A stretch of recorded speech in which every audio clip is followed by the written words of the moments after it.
Hello, everybody! Welcome to another Zero Streams.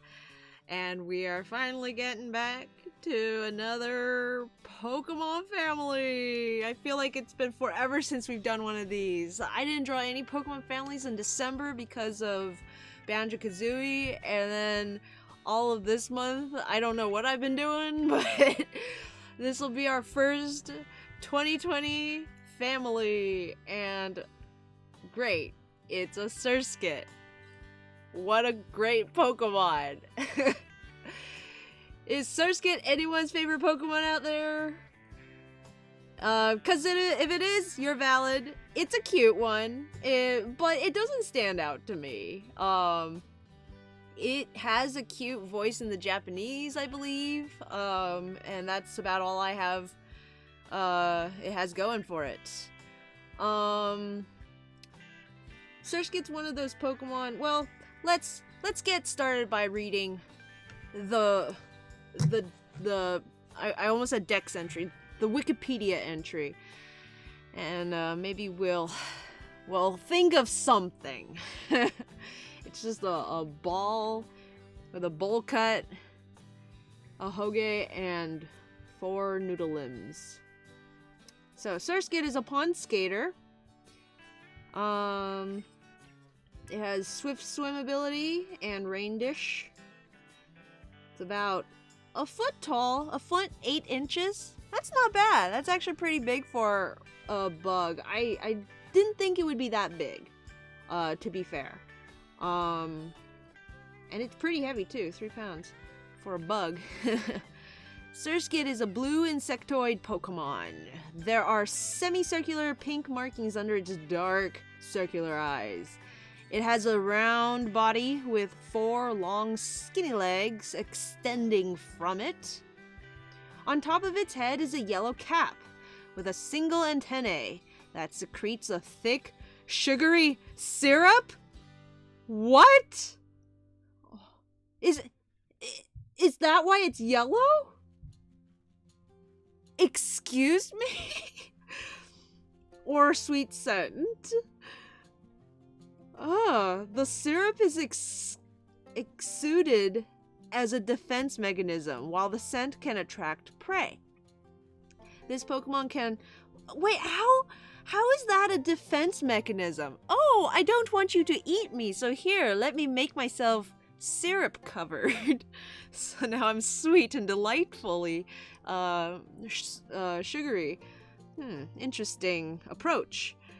Maybe if your predator, it needs to watch their sugar intake. Maybe they have diabetes and needs to watch their insulin or something, so they'll be like, oh, that's sweet, I can't have too much of that. And also, what prey? What does 1 foot 8 inch mouthless blob of a Pokemon prey upon?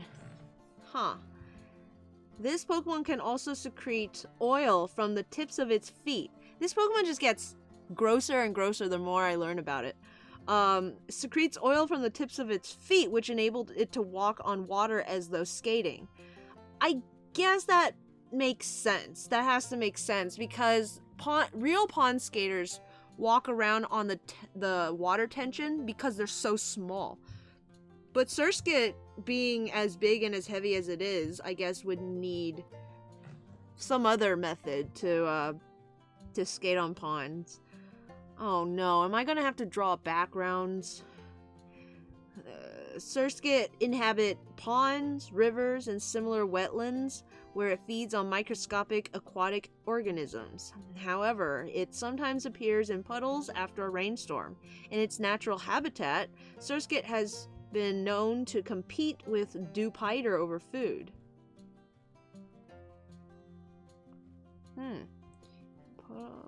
Sometimes appears in puddles after a rainstorm. Okay. It's so cute.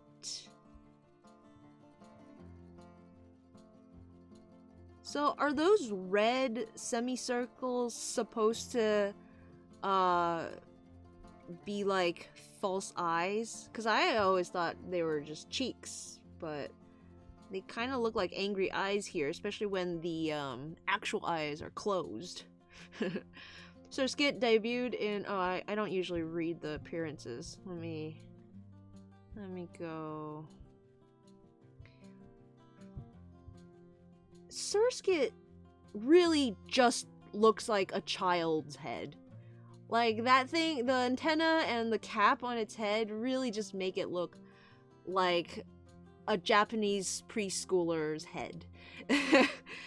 From the tips of its feet, Surskit secretes oil that enable it to walk on water. This Pokemon feeds on microscopic organisms in ponds and lakes.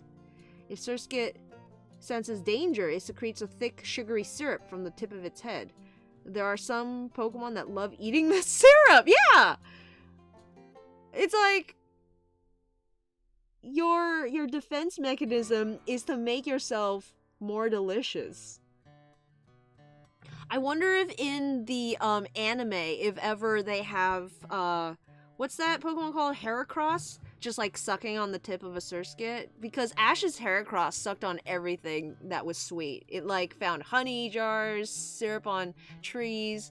I'm pretty sure it was like sucking on the head of another Pokemon at one point that like also has sweet stuff, but I don't recall it chowing down on a Surskit. They gather on puddles after evening downpours, gliding across the surface of water as if sliding. It secretes honey with a sweet aroma from its head. Alright, so Emerald specifically says it's honey. Not a sugary, syrupy substance. It's specifically honey. So maybe that's where people get honey in this world. Instead of Combee, maybe it's Surskit. It appears as if it is skating on water. It draws prey with a sweet scent. Usually live in ponds. After an evening shower, they may appear in puddles in towns. When it senses danger, it moves as if skating. Often fights with Dewpider over food. When Pokemon sense danger, sweet fluid oozes from the tip of its head. The taste of it disgusts bird Pokemon. Thank you, Moon. Okay, so the Moon Dex entry clarifies that bird Pokemon hate the taste, and that's why it's a defense mechanism. And I guess the Pokemon that do like the taste aren't there for a Surskit lunch. Hi, Polar! How you doing? I'm just reading some Dex entries. If it's in a pinch, it will secrete a sweet liquid from the tip of its head. Syrup made from gathering that liquid is tasty on bread. So, it is canon that people in the Pokemon universe partake of the Surskit syrup. I feel like that would be a, how do you say it, inhumane substance to harvest, because it only produces it when it feels like it's in danger. Polar Bear says, why did I immediately enter the stream to you talking about eating Pokemon? Hey, okay, to be fair, I'm talking about eating the substance that Pokemon produce. The oozing fluid that this Pokemon produces from its body. Tastes good on bread, I hear. Rat Rascal! Welcome to the stream. Says LMAO, I can't believe Pokemon people eat bug juice on bread.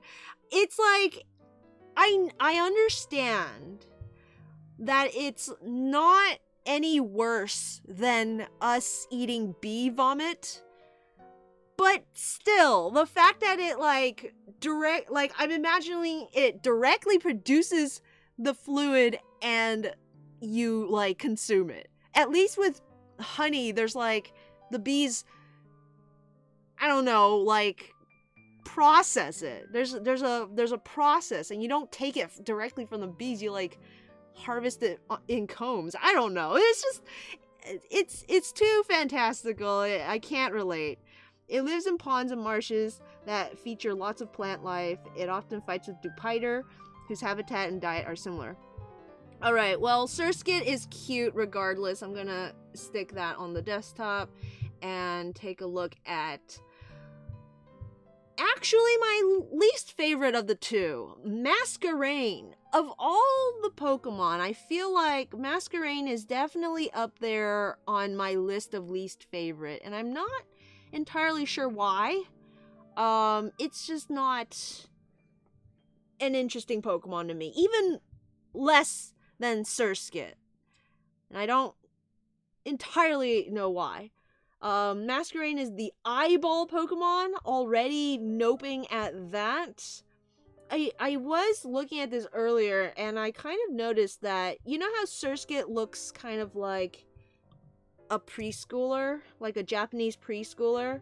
So I was looking at Masquerain and wondering if there was a connection there, and Masquerain looks very much like the sailor tie that Japanese high school students would wear around their uniform on their neck.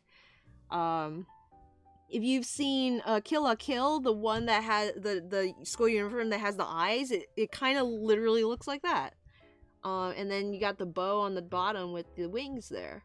So that, you know, that like lifts it a little bit for me, but still I'm not digging it.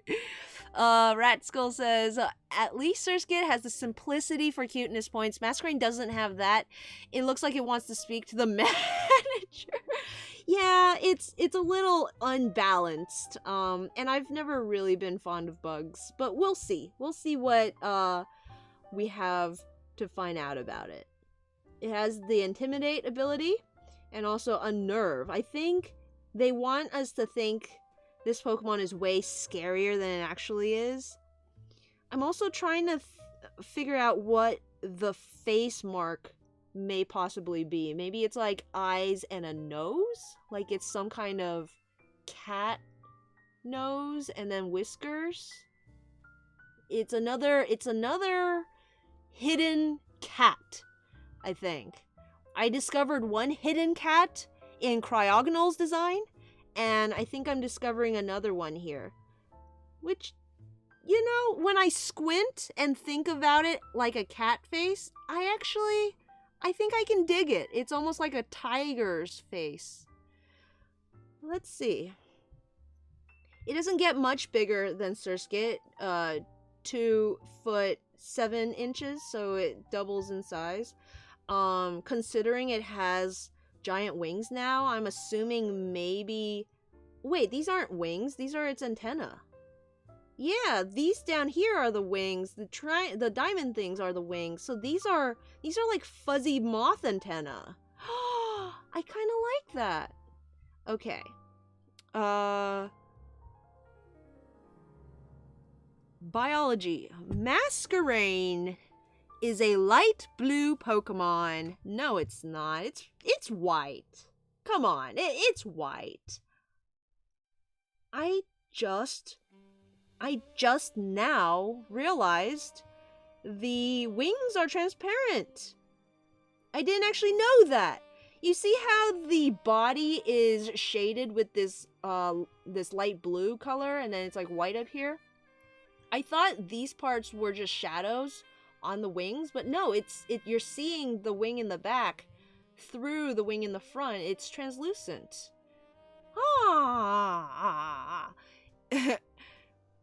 Hello, John. Does anyone know that juice is Kiddo? I don't know. I don't know what juice you're talking about. Polar says it's light blue, just a very light blue. It's practically indistinguishable from white. 2 pairs of rhombus-shaped wings on each side of its body. Its head is shaped like an elongated teardrop with a pink face and round black eyes. On either side of its head is a large antenna that resembles an angry eye. The antennae are white with pink along the lower rim. White lines along the rim resembles eyelashes, while a large, dark pink dot in the middle resembles the pupil or iris. These eye spots are used to intimidate enemies. Very straightforward. Oh, it continues after this big gap for some reason. Masquerade's 4 wings allow it to fly in any direction and hover, but it cannot fly when its wings are wet. Oh, that's interesting. For a Pokemon that I thought was like closely related to water. I never thought... Wait a minute! Look at this reference sheet! Do you see this?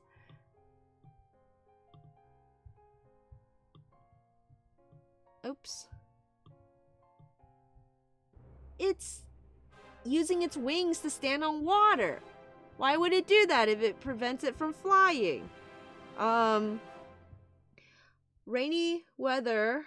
Oh, it cannot fly when its wings are wet. Additionally, rainy weather causes its antenna to become heavy and droop. In order to protect its wings and antenna, this Pokemon will shelter under trees or the eaves of the houses. Masquerade lives on the water's edge. Just living on the edge. This Pokemon is. Okay, in this screenshot from the anime, it does have a light blue hue. I will give you that. Yes, it looks light blue in this picture. It's just it doesn't have any kind of hue when I'm looking at it here. Maybe a tiny bit, like hardly distinguishable. Okay, maybe I have a. Ah, okay. It's just my monitor sucks. I really need to. I can't figure out how to calibrate the color on my Cintiq, because it like displays color weird even though I have calibrated it with the tools necessary. I may need to recalibrate it again to try and fix that. But yes, okay. I'm sorry for doubting you, Polar. It is in fact light blue. And I can see as such on my other screen. But it literally, like, I swear to you, it is not at all. It's like literally white on my Cintiq. Hi, Virus! Thanks for coming! Don't go down to the water's edge. You can't stomach what you're gonna see. Is that a song? Rascal says, the big question, do people eat Masquerade's brain juice like they do with Surskit? Does it secrete the brain juice? I think that's the question. Masquerade intimidates enemies with the eye-like patterns on its antennae. This Pokemon flaps its 4 wings to freely fly in any direction, even sideways and backwards as if it were a helicopter. Masquerade's antennae have eye-like patterns. If the eyes are droopy and appear sad, it is said to be a sign that a heavy rainfall is on its way. Interesting. The biology earlier said it droops after it rains because it gets wet. But this says it's a indicator of weather. Emerald says it intimidates foes with the large eye-like patterns on its antenna. Because it can't fly if its wings get wet, it shelters itself from rain under large trees and eaves.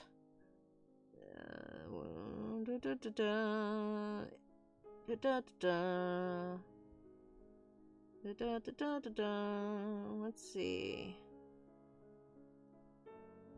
Intimidates enemies. After rain, it faces somewhere to... Aww. Its wings and antenna don't cope well with moisture. After a rain, it faces sunward to dry off. It's so cute. Intimidates its enemies with eye-like patterns for its sunspots. If that doesn't work, it deftly makes its escape on its set of 4 wings. The wing-like antennae are highly absorbent. It waits out rainy days in tree hollows.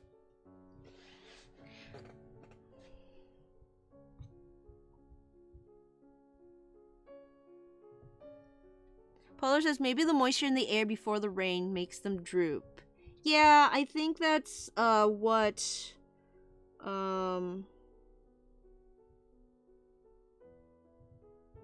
moon kind of implies. I think there was another one that implies it more. But alright, let's grab this also.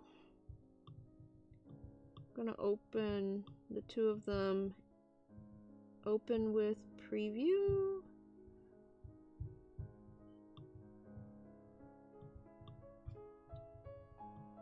And let's get to drawing.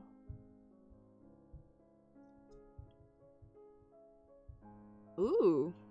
Masquerain has one of those emerald colored shinies. Doesn't look too bad, honestly. I kind of like it. Surskit turns black, which is also cute. Alright, let's open up Clip. I'm gonna go to Pictures, Pokemon, Hoenn Families. Open up the last one so that we can save as, make this 12, and then delete everything. So we can start from scratch. Hello, Watcher Zigzagoon. Thanks for joining us. We're going to be drawing some bugs today. Had to help my mom with some partials. Partials. Well, I'm glad you were able to help out your mom and still be able to join us. I've hardly gotten started yet. Rat Skull says, man, that's one of the only nice green shinies I've ever seen. Oh, come on. That's not fair. There's a lot of good green shinies. I find a lot of them quite delightful. One of my favorite shinies, the first shiny I ever got was Zubat. I think that one is pretty cute as a green shiny. I think Espeon looks great green. It makes it look like some kind of alien creature, a LGM. Especially with its ears and its eyes. Can't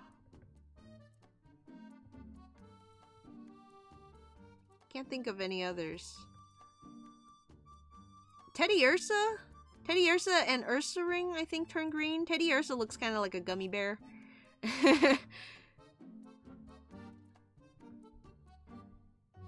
Oh, I hate these legs already.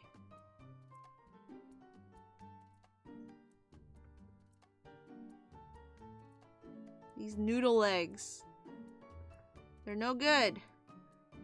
Bad, Surskit. Why must you have these kind of legs? These Zubat legs. Surskit is one of those Pokemon that are really good for filling out backgrounds. I don't know if you guys have seen my Jello series. I did a series of images with my Audino Jello, and it's like he's traveling around and there's a lot of Pokemon and it's just like a clutter of different Pokemon. Surskit are a great addition just to like plop in the background. But as the focus, I'm not sure. It's a little too simple. It like the simplicity is part of its charm, but it's almost nothing going for it. Okay, and then Virus is dropping links. Let's take a look. It's that lizard guy from Dorohedoro. I saw the a trailer for it. It's pretty cool looking. Haven't had any time to watch anime, though.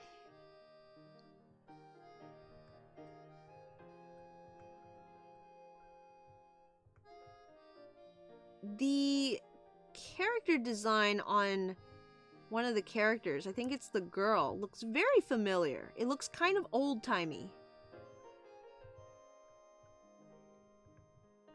I already hate Masquerade's head shape. What is this? Let's see. Zigzagoon was like, what on earth is going on there? I guess that was my, Routes family. It's just a family feud. Don't worry about it. Polar says, I wish I could draw, but I lost my tablet. Oh no! You lost your tablet? When was the last time you saw it?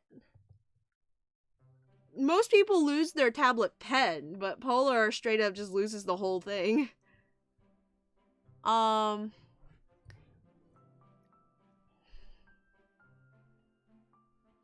Zigzagoon says first shiny was Gyarados. Guess what game? That's either a, like, obviously it was that one where everyone gets a shiny Gyarados. Gen 2, was it? Or it's nuh-uh, it was actually in another game. And, I cannot possibly know which one it is. If I were to guess, though, my brain immediately goes to Gen 2.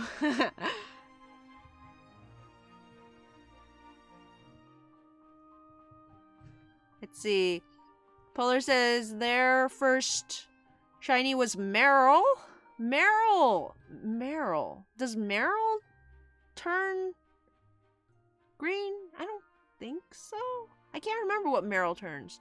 Oh, it is a green one. Haha. There we go. Another good green shiny. Virus says, just finished some little art. Oh, Virus, you drew that? It looks really good. I thought it was from the anime itself. Got into the manga, just a few chapters until it's finished, but it's kind of old now. It started in 2000. Polar said yesterday. Polar, I thought you were gonna be like, man, it's been ages since I last drew. I don't even know where my tablet is anymore because it's been so long. You literally had it yesterday? Oh my goodness. I hope you can find it then. It must be somewhere. You know, when I get rats, I really would like to have them with me at my desk when I work, but I'm so scared of them eating my wires. Like, sometimes I'm part of this rat forum, rat, what do you call it? Server on Discord, and sometimes someone will post a picture of the rat just like sleeping on their desk next to their keyboard or whatever. I'm like, how are you not terrified of like wires?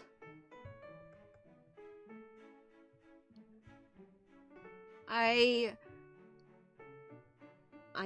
hate this design. Wow, this is literally the least enjoyable thing I'm being forced to draw right now. Who designed this Pokemon? And I can't even, like, there's not even the excuse of, oh, like, they can just make whatever shapes they want because it's a 3D model and they can just like model it once. And no, this was before then, right? I like this Surskit though. I kind of like how it came out. Like, look at the way the legs are so well balanced. Was using it yesterday, now can't find it. Prayers for Polar to find their tablet. Rat Skull says, first shiny was a pat rat. It was a surprise. I randomly hatched in less than 30 eggs and happened to film it. Woo!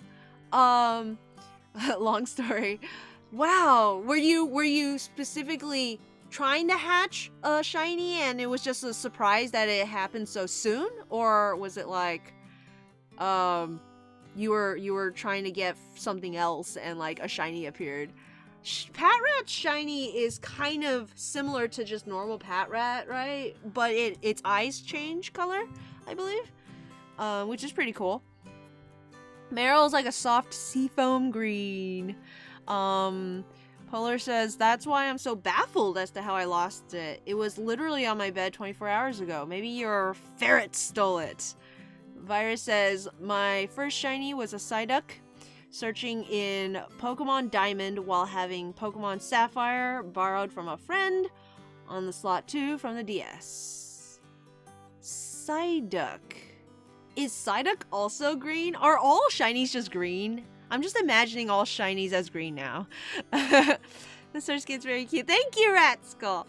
Zigzagoon says, taking partials to the mailbox. Be right back. All right. Have a good one. Have a good trip. Okay, I want to get this out of my system.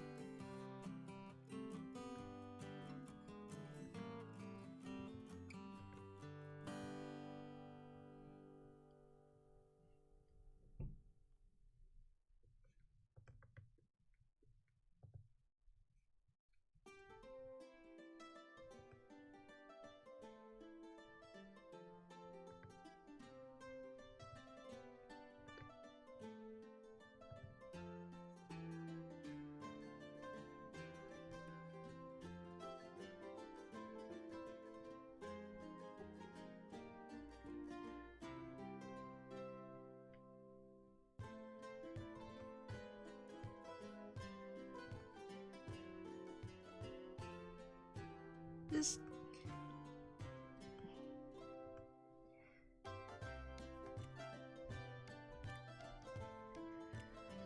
You maniac! You blew it up! You maniacs! I kind of wish Surskit had a mouth.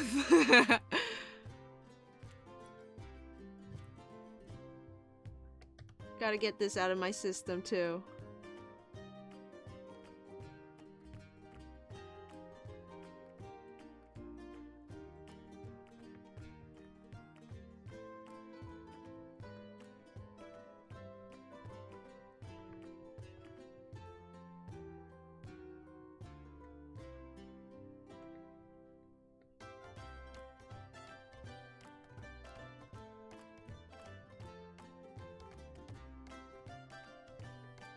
When you're blue and you don't know where to go to, why don't you go where fashion sits? Oh, that's another song. This is hello my baby, hello my honey, hello my ragtime gal.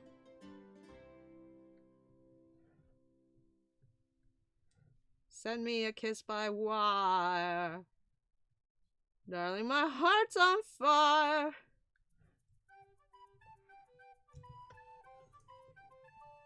Baby, you need to move over so I can extend this leggy. This leggy is not nearly long enough.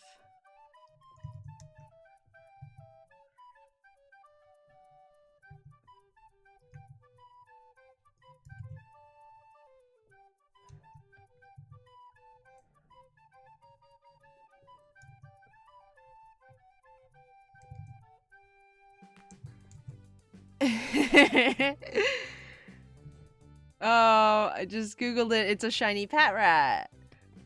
Wait. Rascal says, I was hatching for one with a certain nature, and a shiny appeared. I love shiny Pat Rat. Since its eyes are so prominent, I think that them being changed to blue is very striking, and the cooler brown is really pretty. Just googled it. It's a cool shiny Pat Rat. Searching my room for tablets. So far I've found 5 hats and no tablets. I as someone who loves hats, I cannot say that is a loss. Good, congrats on the hats, Polar. My luckiest shiny, I think, was a Ladybug in the Safari Zone on Emerald, and I swear it took, since it could sweated a lot since it could escape. Yeah, you can't even put it to sleep or anything. Update, 7 hats! Polar, where are you getting all these hats? OMG, these doodles are legendary, thank you. I have like 800 hours on diamond hatching Chikorita until having 1 shiny and making shiny chains for Starly. I love both until this day.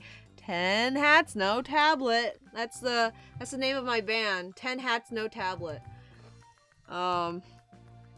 10 hats, no tablet.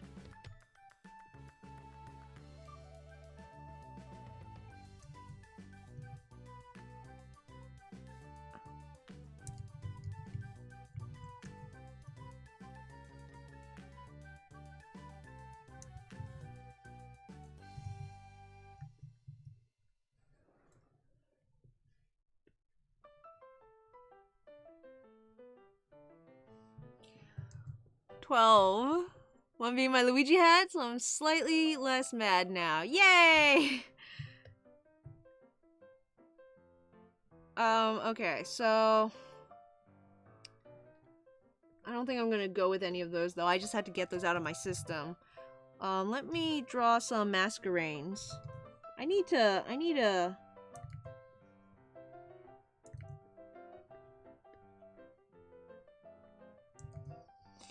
figure out how to make this thing a little more enjoyable for me.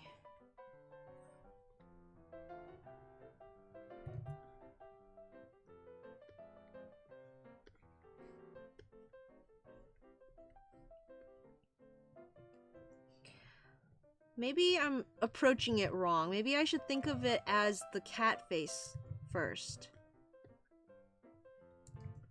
Eyes first.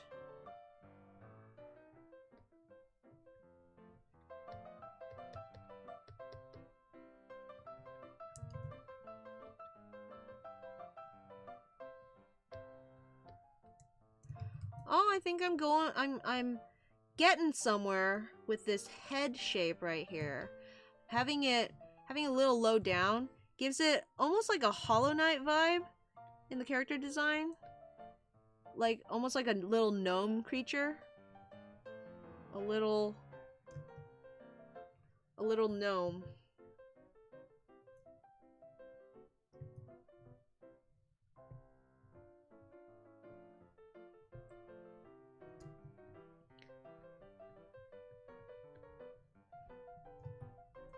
I mean, yeah, this is by far my favorite one so far. Do you think it emotes with its antenna? Like, since it knows the antenna look like eyes, it uses them to express its emotions?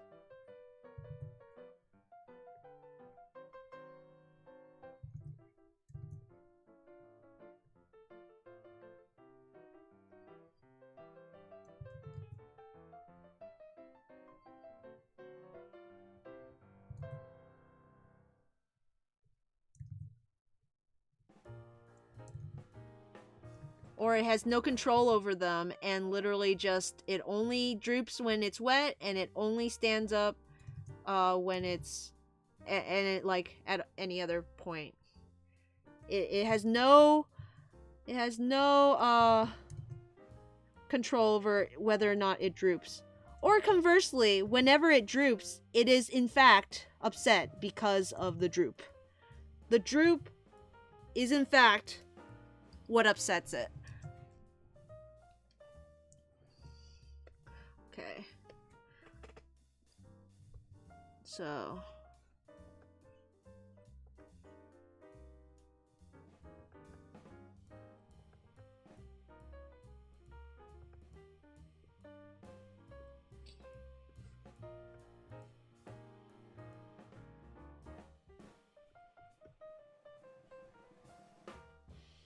finally started playing a little Hollow Knight this Sunday, and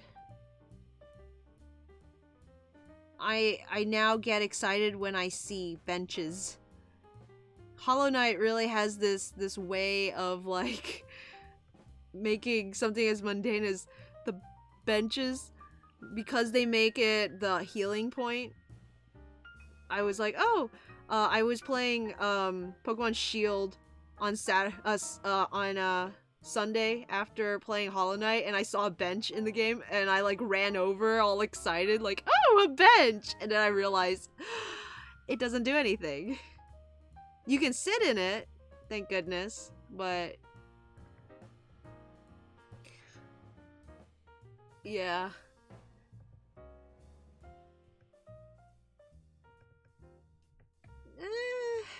The proportions are all off. Like, the wings are just so big. I don't know what to do with them.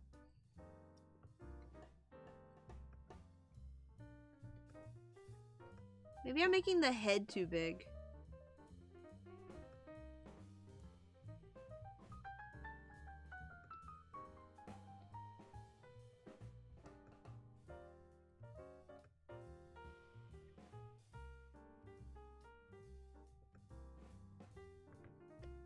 Hollow Knight has some of the best bug designs for characters I've ever seen. Very clearly they're still bugs, but so incredibly changed. It's really cool. Back at last! You didn't miss much. I drew a sad masquerade, and I like this one. I found out drawing it, the head like this kind of makes it look like a little gnome, which is really nice. Okay, I need to think of something to put them together. How can I put them together? I could have a masquerade, like, up here. You know, just flying. And then way down in the distance, underneath, in the pond, there's a Surskit. I could have...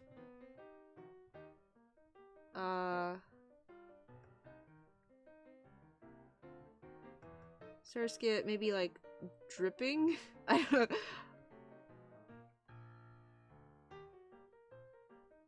And, maybe masquerade is like... Oh, it's so big. It's like it doesn't fit in the frame. Like, here's a tissue, baby.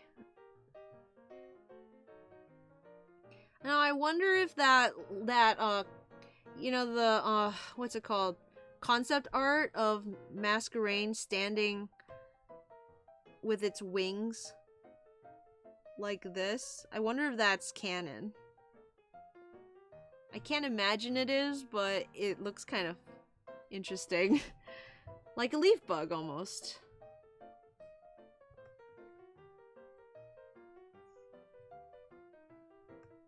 Forgot to feed cat! Oh no! Feed cat! That's the most important thing. Do not forget to feed cat. Final count of tablets on my bed. Wait, no. Final count of hats on my bed, 13. Final count of tablets on my bed, 0. Says Polar. What? Ratskull says, yeah, I think letting it emote with the antenna like that is a good way to kind of break into drawing it. And to make it, like, more characterized, more personable. Polar says, was that before or after we murdered 3 Pokemon? Shh. Shh. We don't need to dwell. Alright? Zigzagoon, it was before. Zigzagoon said, back at last, what I missed. Guess this is gonna be tougher than expected. My mom says you sound like her. I do?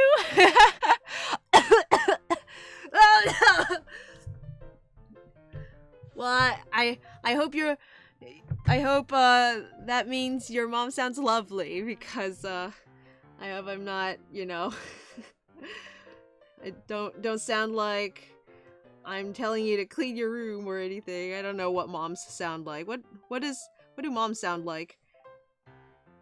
My mom is delightful. So today, we had something interesting for dinner because my mom found an open bottle of pasta sauce in the fridge. And it's been there for a while, so she's afraid it's gonna go bad. So what she did was she took some ground chicken and she sauteed it together with some like spices, I guess. And we ate it over rice, like a curry. But it's tomato sauce. It's like pasta sauce. It was pretty good, actually. It was pretty good. Mom said maybe if you clean your room, you won't lose your drawing tablet. Zig said, what a coincidence. I just had spaghetti for dinner. Supper. Spaghetti.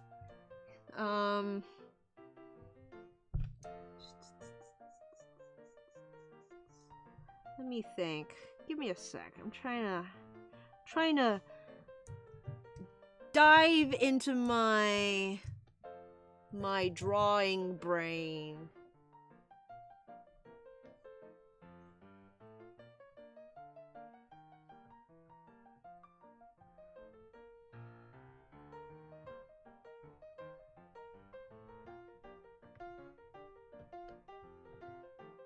Polar, if you could draw, what would you draw?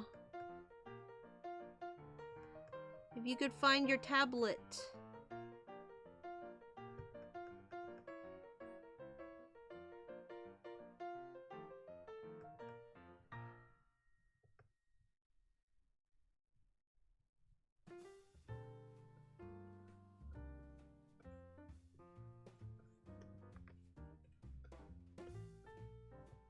Would work on my starting soon screen for my Twitch channel. Ooh.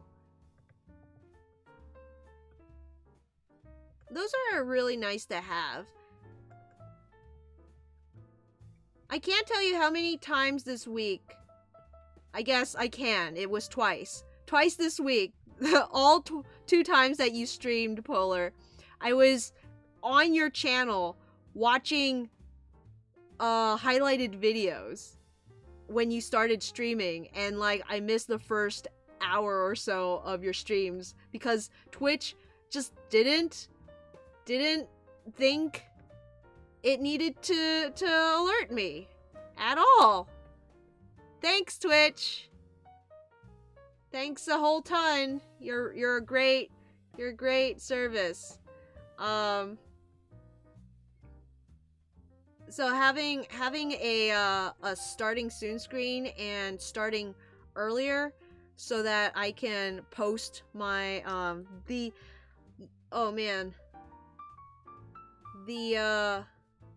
promos that people post are so good, because otherwise I would miss everyone's streams. I always get to a stream from someone's promo. But I don't want to like promo it until the stream is actually running, because sometimes in the past what would happen is before Tail starts, I would go to her stream page and wait for the start time. But then she'll start and it doesn't, like, I'm on the front page. The screen says stream hasn't started, but it doesn't start up until I refresh it. So like, I don't want people to click over and sit on stream hasn't started and I start and it's like nothing.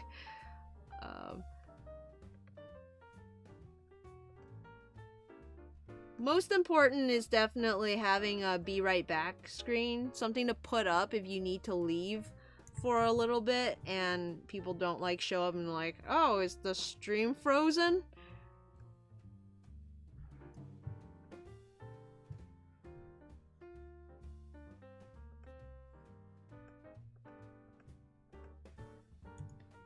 Okay, I need to start with the eyes.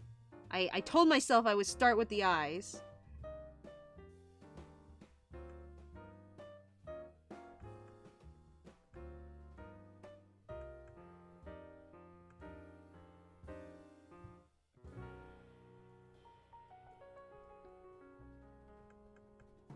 Would it be weird if I made them fuzzy?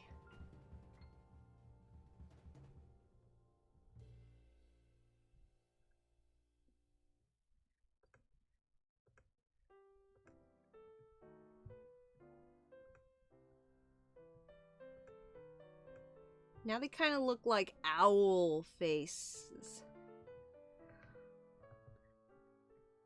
Oh man, maybe I should just reflect it.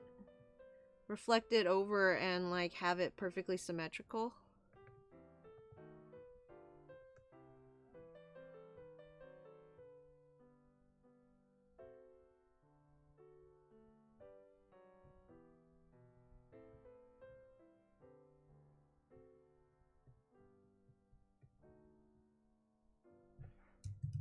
Let me see if I can stick this right there.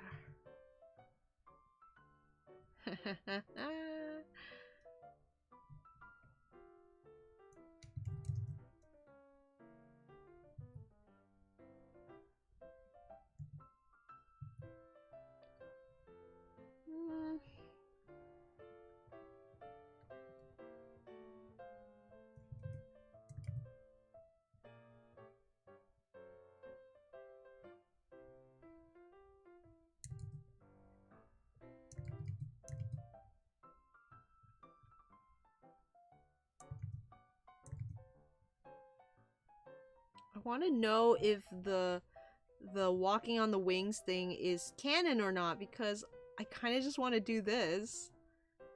I kind of like the idea that it could like support itself on the tippy tips of the wings, even though that may not make any sense since they're so thin, they're translucent.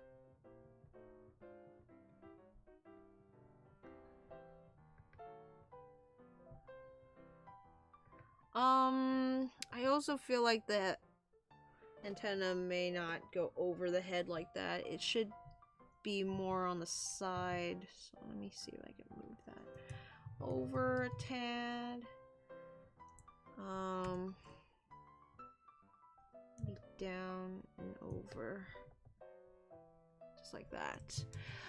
Wait, hey, that last one was good. Actually, I think it would be weird. I say if you feel like it, just go for a cannon or not, right? Let's see. Let me scroll back up a little. Back from feeding the cat. Work on my studying students. Wait. Good news. Found the tablet. Where was it? Bad news. It fell behind my bed. Oh. Can you reach it? As of last week, I started keeping a tab open so I catch any stream that's up, but yeah, refreshing is annoying. Yeah, it sometimes will pop up with a little notification and say like, this streamer has started streaming. Last one was good. I actually think it would be weird for with the fuzzies.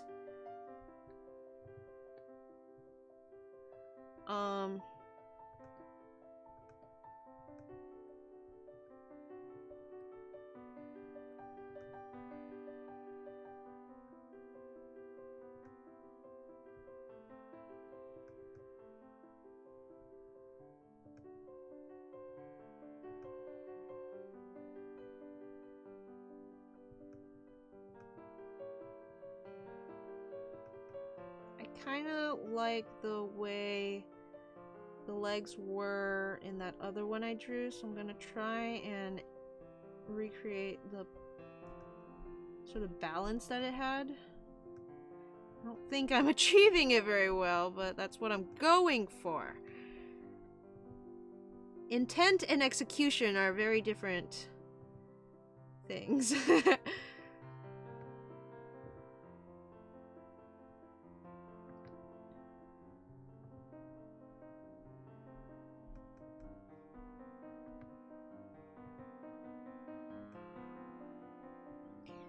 I kind of elongated the snout a little, so it looks almost like some kind of frog. You know, this might be nice as a sort of, like,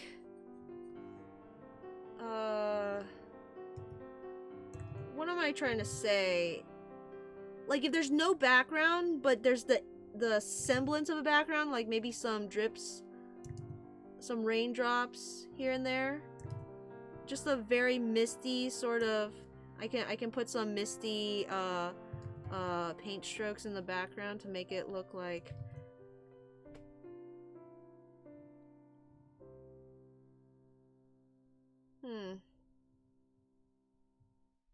I'm glad you found your tablet, Polar. Hope you can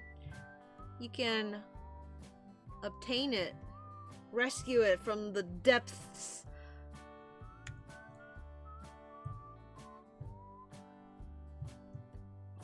To which it fell.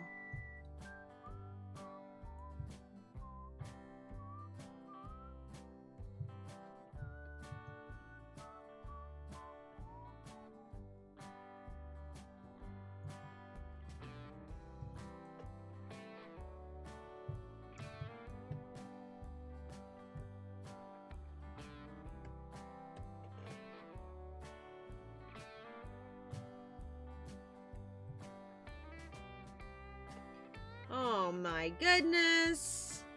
You know what the problem now is gonna be? It looks so nice with these like loose brush strokes, and now I'm gonna ruin it by like doing line art on top of it.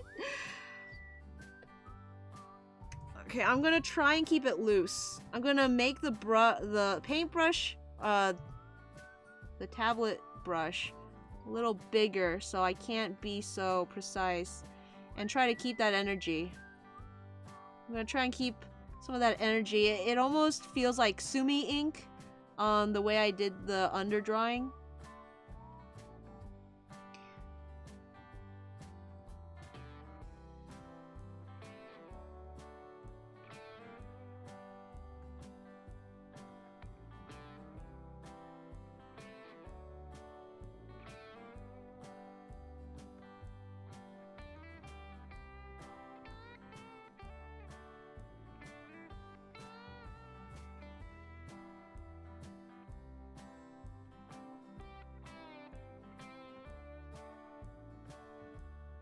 It's like in watercolor. It's controlled chaos. You want to make it look like you did it quick and natural and like just splashed paint on the paper. But when you watch the people draw those things, they're very controlled about the chaos. They'll like deliberate where to drip the ink and like what direction, how much, what sections to like block off. It's very deliberate. There is an element of the chaos that seeps through. Like you can never truly control where the ink goes.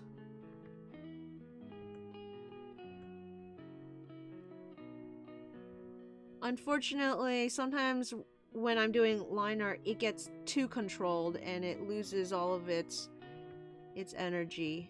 That's what I'm trying to avoid, but I think I'm already starting to lose some of it. Let me look. Yeah, it just comes across as messy. Let me redo that whole part.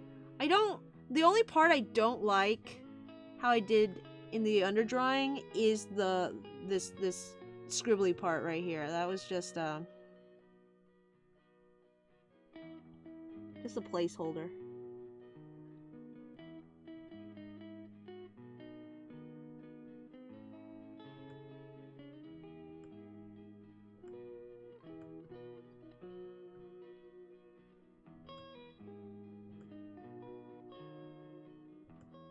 A placeholder for what? I haven't the foggiest. What would be nice too is if I switched my eraser over to the same brush that I'm using to draw, which I just did. So hopefully this will make the lines a little more uniform. Before I was using an eraser that caused it to be really smooth when I erased, without any texture whatsoever.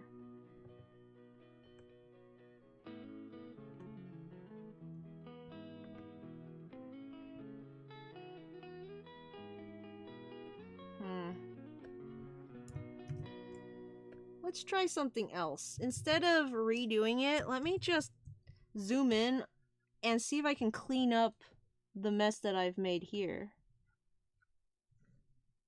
Maybe by working with what I have, I can make this process a little more organic. Organic, that's a good word for it. Oh, if you wanted, you could try textured brush. This brush is a little bit textured. See, if I zoom it out, you can see it's not smooth on the edges.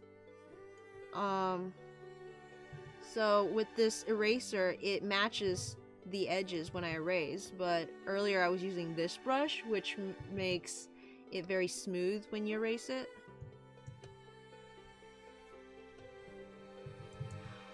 See, I was looking on a small window. Yeah, it's hard to see when it's small. It's just when I make it big, it becomes really noticeable.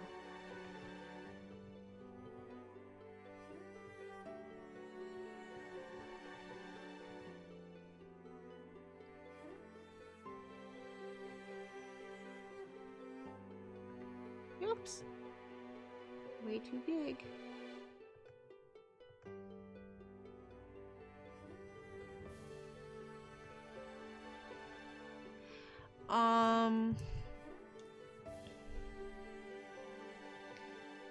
Never seen any content where Masquerain walked on its wings, so I can't say I'm certain. I'm almost certain it's not canon, but I did see a picture of it, so I've been inspired. You wanna, you could try a textured brush. Yeah, clean up sketch are really appealing. I was looking at a small window. Yeah, I just really, I don't know, something about this sketch really grabbed me, and I don't want to lose it. A lot of the times, I go for the line art because it's easy to color, it's easy to see, but then it loses its personality. And I don't want that here. I think the personality in the brushstrokes is like a big part of this one. A big part of what I like about it. So I'm doing this to try to preserve that.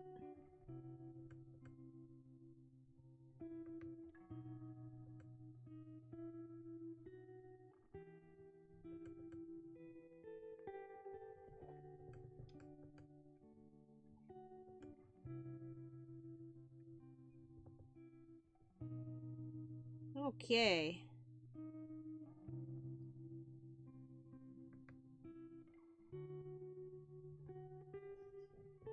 Do we have any bug type trainers out there? People who prefer bug type?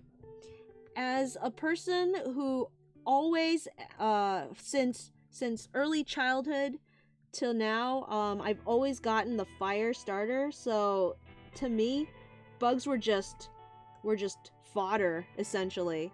I couldn't see the value in that element because I would just tear through them. The same with like grass.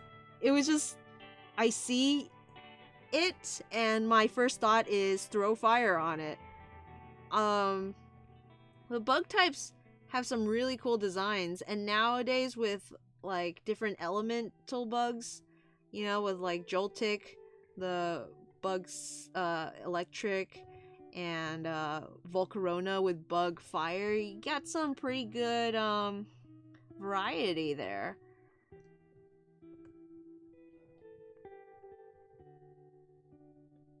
It's an interesting element for sure, because the other ones you're like, oh yes, fire, water, earth, air. These 4 elements And then it's bug? That's not an element. That's an actual thing. Like, I know fire's an actual thing, but it's almost like a concept of a thing. It's you can't I don't know.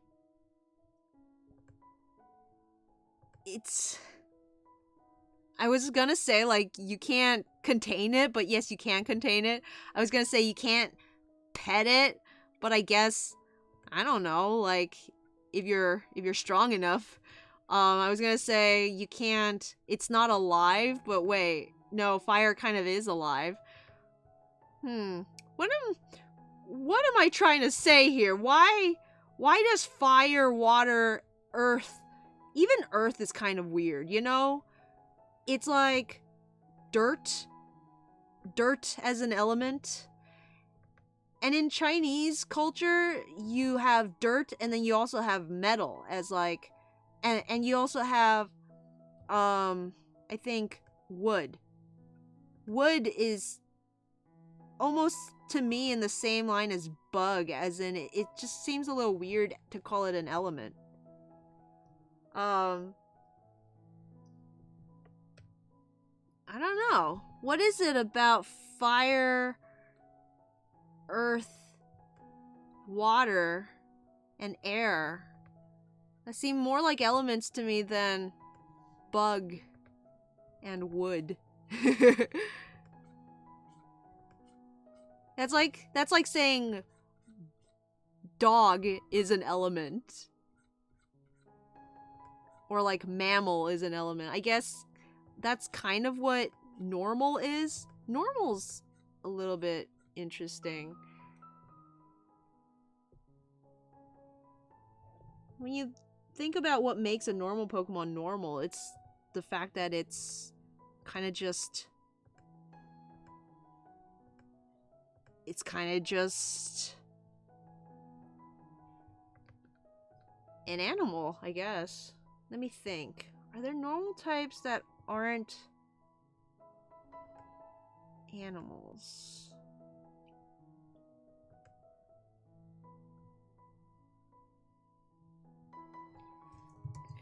Let me see.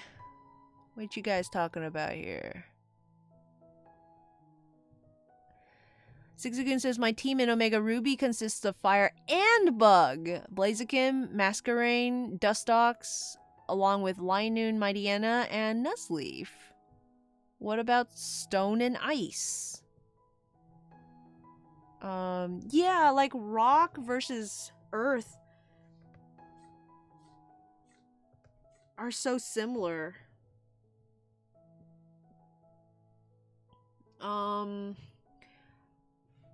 Ice I can see as being an element. It's like a different state of water.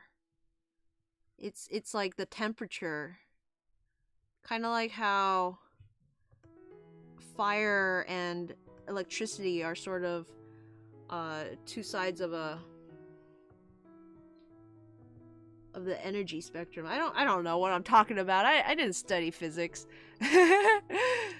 Nah, man, normal type trainers here all the way. I'm also partial to the fire starters. And iron and poison, psychic? Magnetism, wait, maybe not that last one. But lightning and jungle. Jungle? What kind of element is jungle? By the way, I rotate my starters randomly. Charmander, Chikorita, Piplup, Snivy, Fennekin, Sobble, Squirtle, Torchic. Wow, you got the whole gambit there.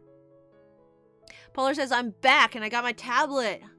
Yay! Polar can draw! Hallelujah, we got some drawing potential cranked up to the max. Zig said, forgot about shadow or darkness. No parents. Some non-animal normal types would be cast form, ditto, and Regigigas. Okay, so Regigigas, I didn't realize it was a normal type. But I'll give you that one. Ditto, I don't really count since it's like, it turns into everything. So even though it's not an animal, it's like, I guess what else could it be other than normal? It's a blank slate. But yeah, cast form is like a man-made abomination.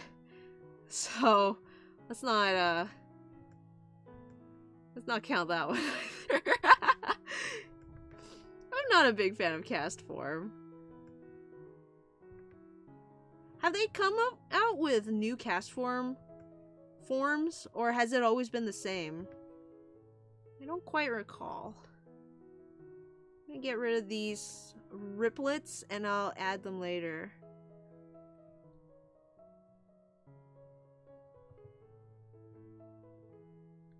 Add them back later.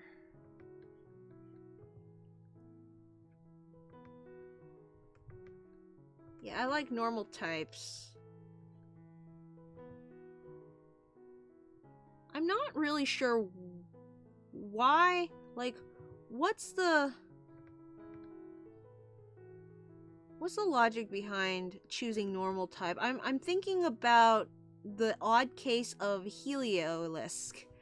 Heliolisk, is that how you say it? Heliolisk looks very much to me like a ground type. An electric ground.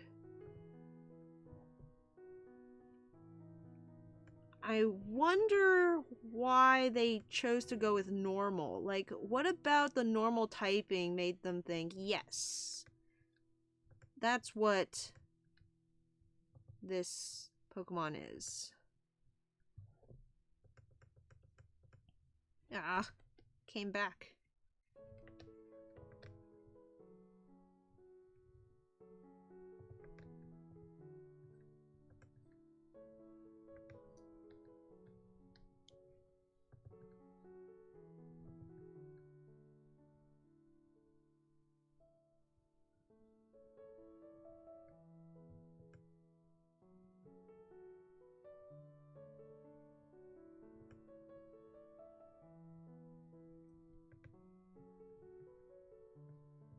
Sometimes even with cleaning a sketch, you can go a little too far. So I'm trying to leave some spots undisturbed, but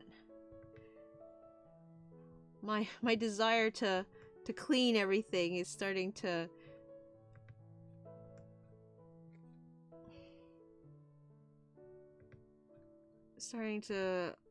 overtake the energy that was there. I'm gonna add in some new strokes that are a little out of place, maybe. Not out of place, that's the wrong word I'm going for. There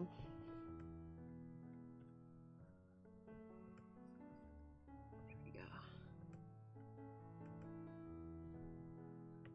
It's almost broken, but not quite. It is little and broken, but still good. Hey, Julian! Hello, Tails! Thanks for coming, you two! Let's see. Won't count Porygon either.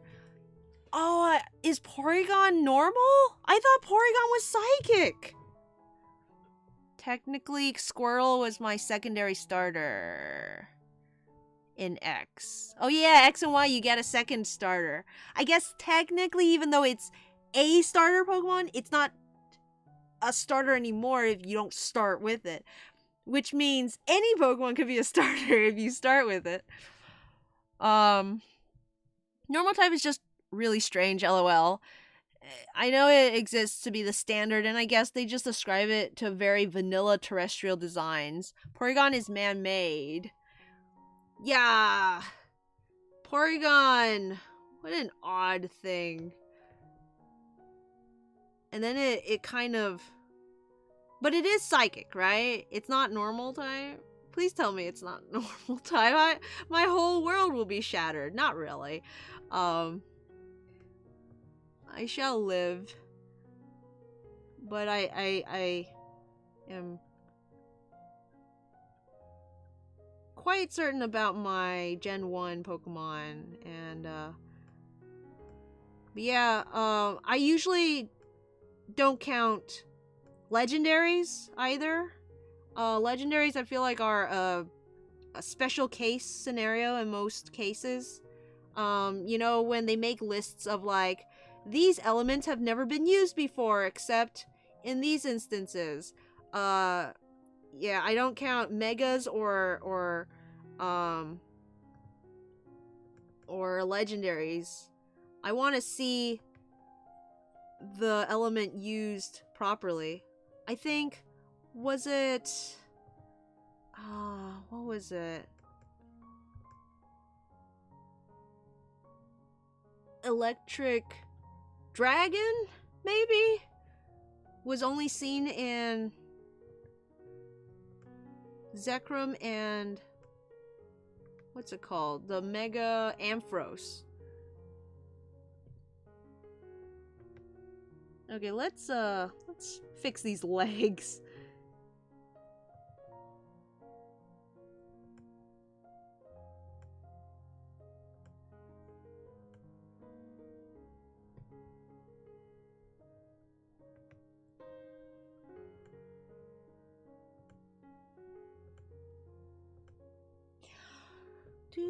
Do.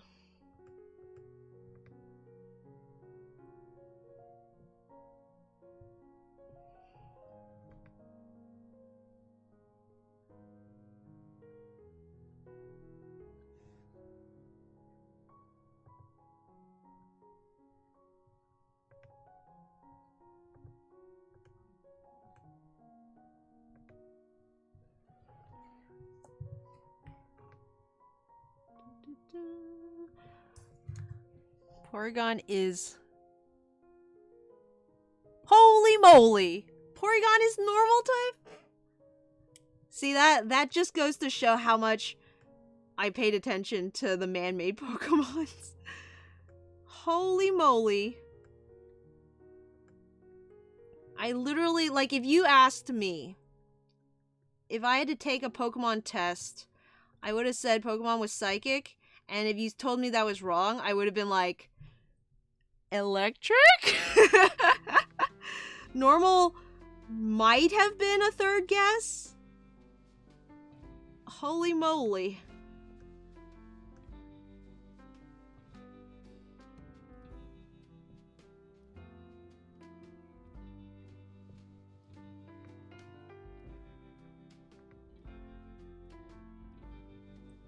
I guess it's oh no, but then Mewtwo is psychic. I was gonna say maybe it's like all man-made Pokemon are normal type, because Castform, Regigigas, Porygon, they're all man-made. So maybe that's like the what's it called? Common denominator. But no, Mewtwo and Genesect are also man-made.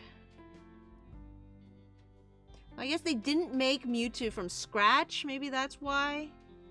Mewtwo was resurrected, was born of Mew.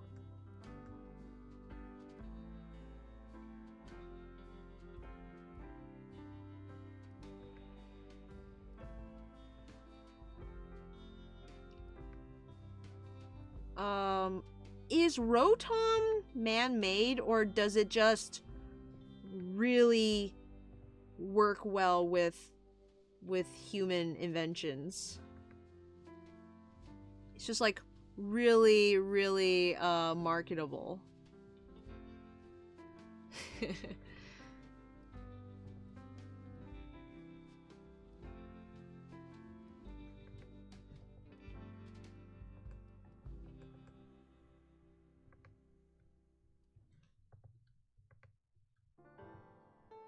I love talking about weird origins for Pokemon.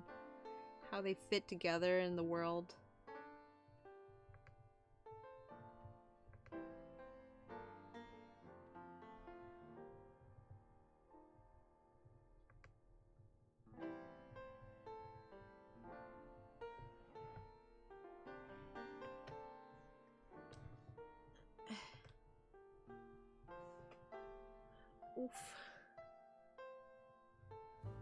It's just a ghost. It's the ghost of Mark Zuckerberg.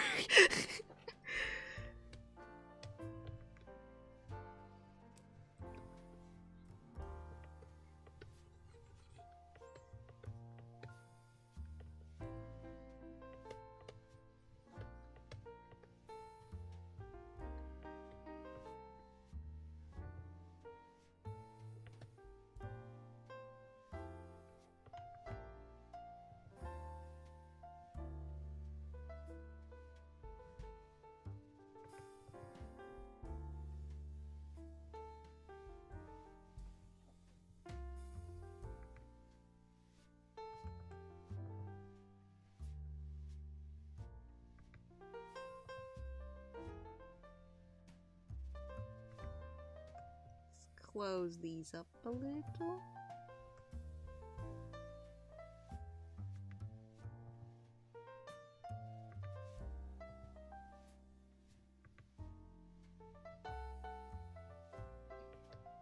I don't like Porygon for one reason, and that's because the polygons on its face don't quite line up in a way that makes sense to me. So, I was never fond of it, because every time I looked at it, I would get a headache trying to understand its polygons.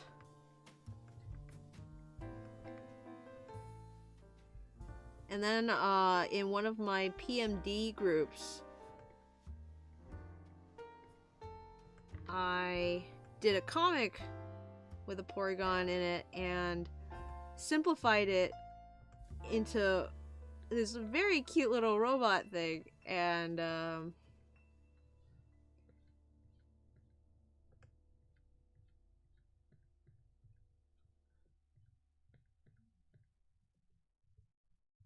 yeah, it's actually kind of cute. I kind of like Porygon now. It's like one of those water ducks, you know? The ones that like wobble back and forth and like dips its beak in water, and there's a bubble of water on the side on one end, so it like sloshes and goes back and forth. One of those perpetual motion machines, I guess.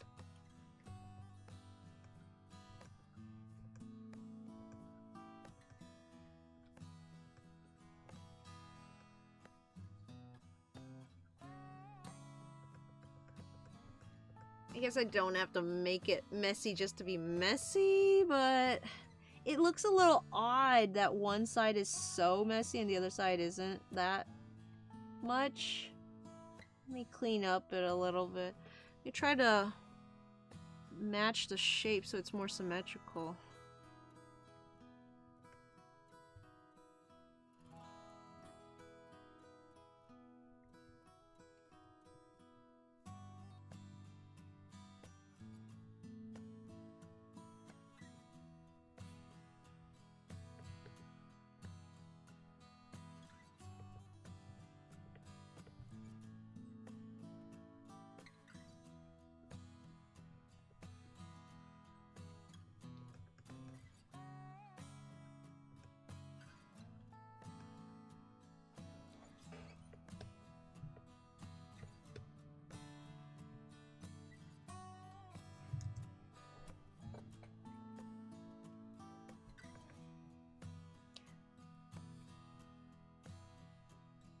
I wonder if a Rotom could possess a Porygon. How much of Porygon is sentient? Is Porygon like a robot? Is it a program? Is it an animal? I don't actually know that much. Now I'm interested in Porygon. I want to find out more about it.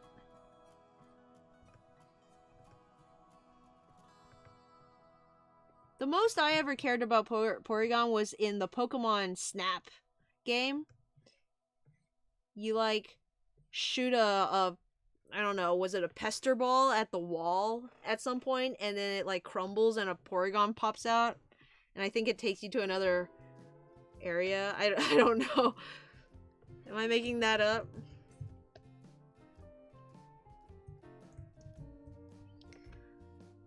I think this is a little too messy.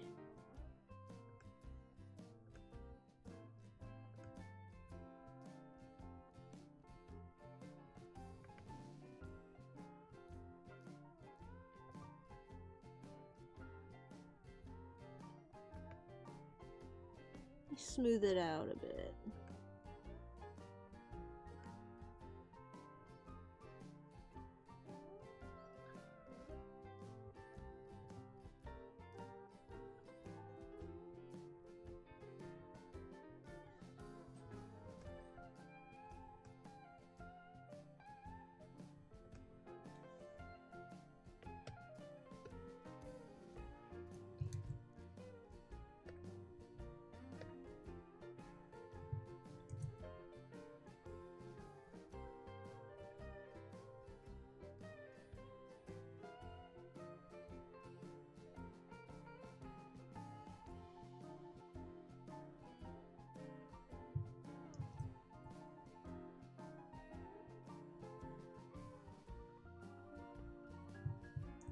How do I want to color this? Let me think.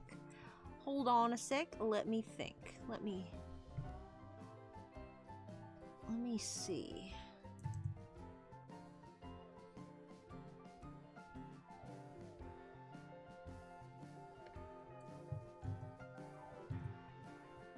Saturation down. Let's make this gray. Let's make this a lot lighter. Okay. And then how about we toss a gradient in there? Gradients are fun, right? Why isn't it going straight?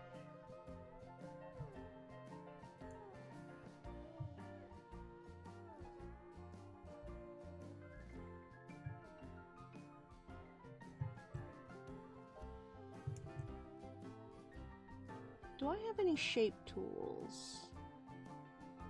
Do I have something that will draw a shape for me?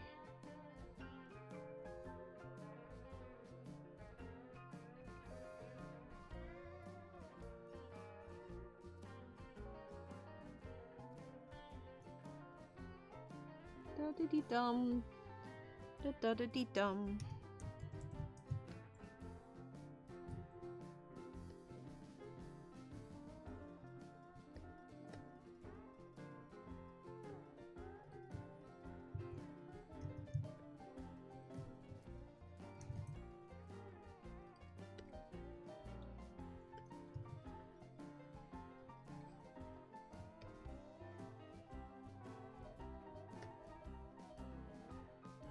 Just coloring it in for now, blocking the shapes so I can see it against the gradient that I created.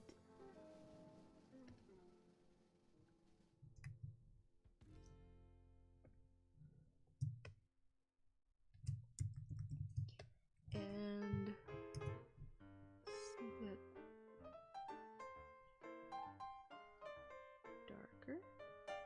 Let's make that bluer.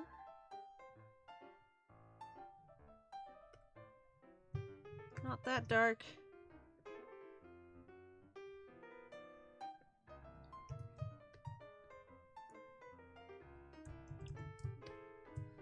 Got his leg there.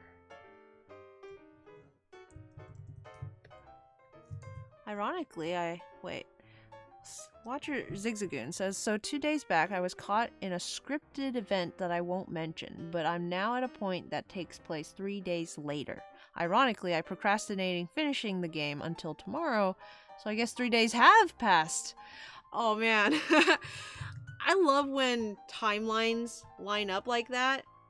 The feeling of like watching, what was it, Toy Story 3?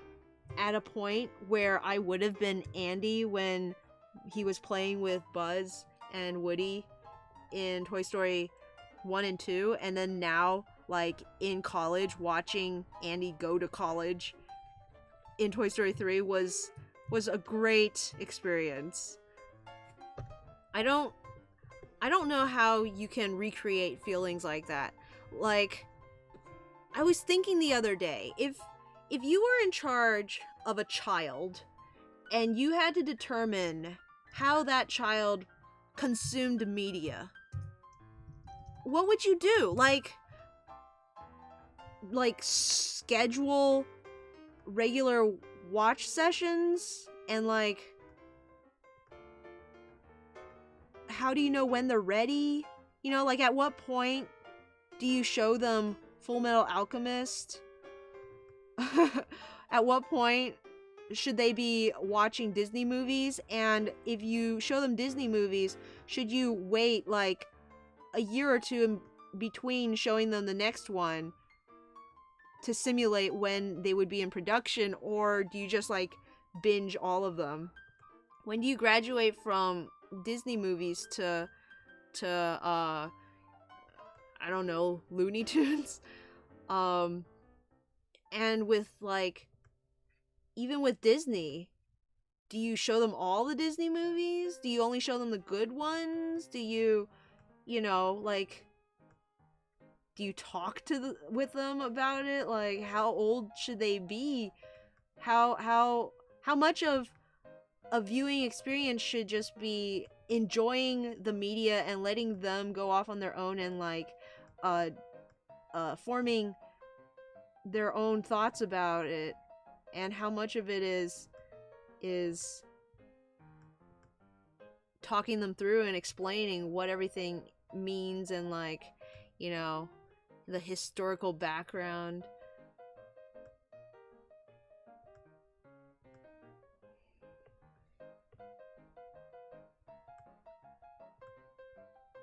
You like pull out the tome of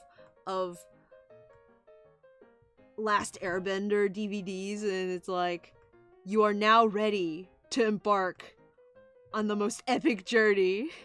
And you know how kids are always like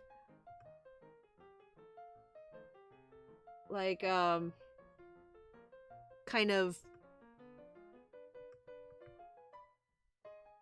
well, I was gonna say, you know how kids tend to be like, whatever my parents are into is lame, so I'm not gonna be into it. But I guess that doesn't really happen until later, because a lot of the media I consumed as a kid was my parents' stuff. So never mind about that.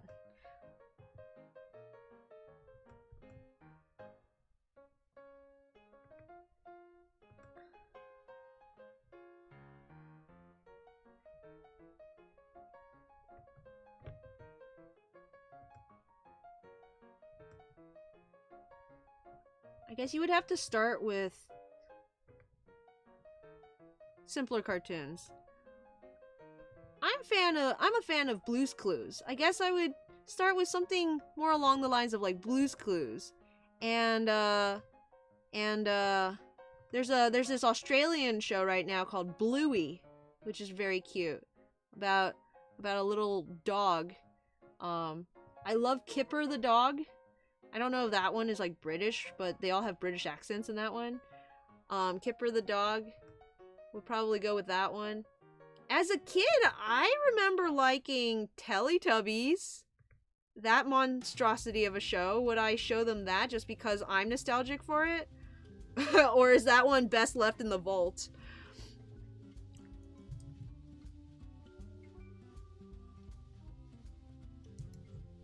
AKA Polar says, hey, Zero, you mean like the way the timelines matched up when Tails inadvertently created the weight for Kingdom Hearts 3? Yeah!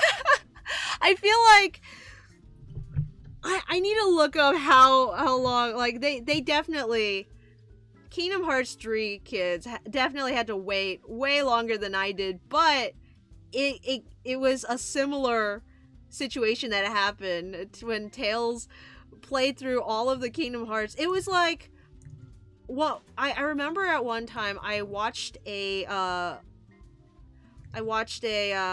review of Lion King, the original, and it was an interesting review because the person who was reviewing it actually never liked The Lion King. He said even as a kid he thought the story was poorly written and the characters were bland.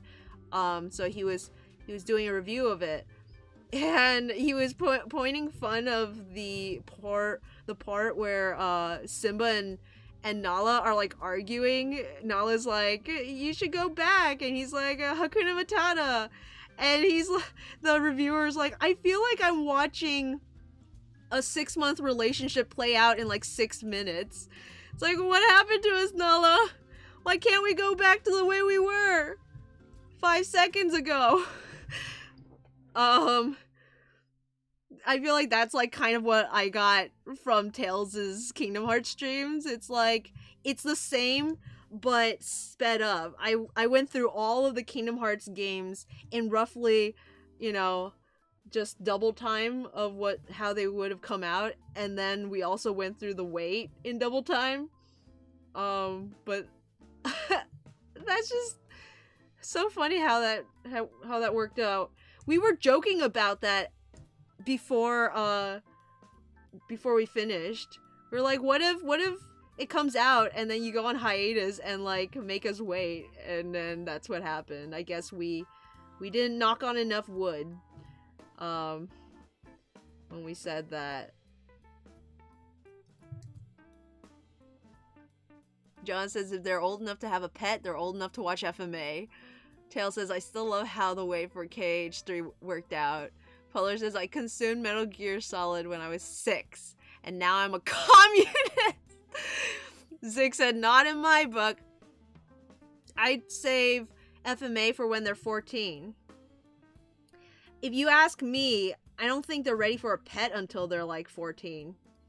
You can get your kid a pet before they're 14, but it's not their pet. It's your pet. They just get to call it their pet. But you're the one who's going to be taking care of it. Maybe 10 to 13 you could potentially like have them take care of it a little.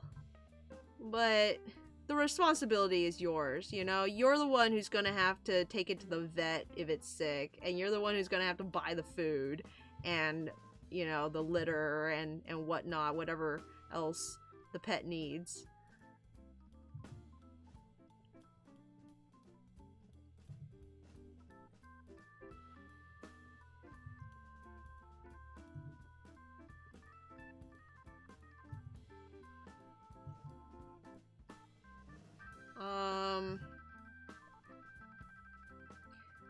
Zaboomafoo. That's a good one. I would start my kids off on Zaboomafoo.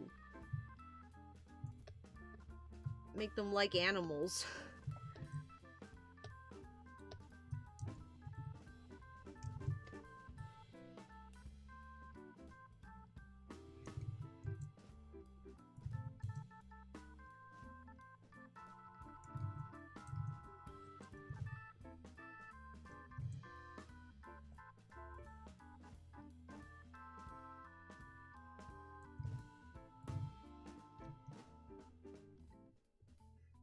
With the Krat brothers. Yeah, that one.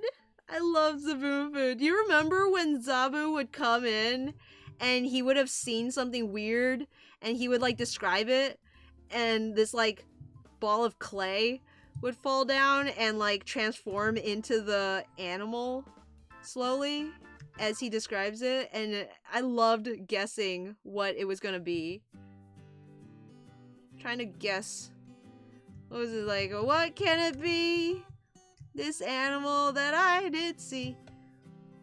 Can you help me guess this mystery? I also watched on the same channel, I think it was Liberty Kids. Liberty Kids had a good theme song. Like a legit good theme song. pretty good character designs too, I guess. Yeah.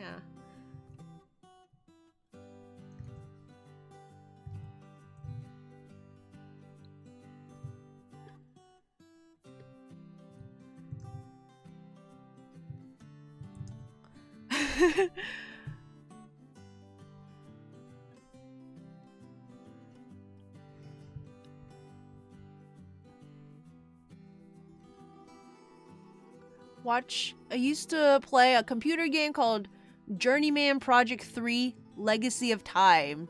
John said Metal Gear. Tail says, IDK, I had to take care of my rodents really young. Though I guess it was mostly all supervised. John says, I grew up playing Metal Gear and I live in a cardboard box now.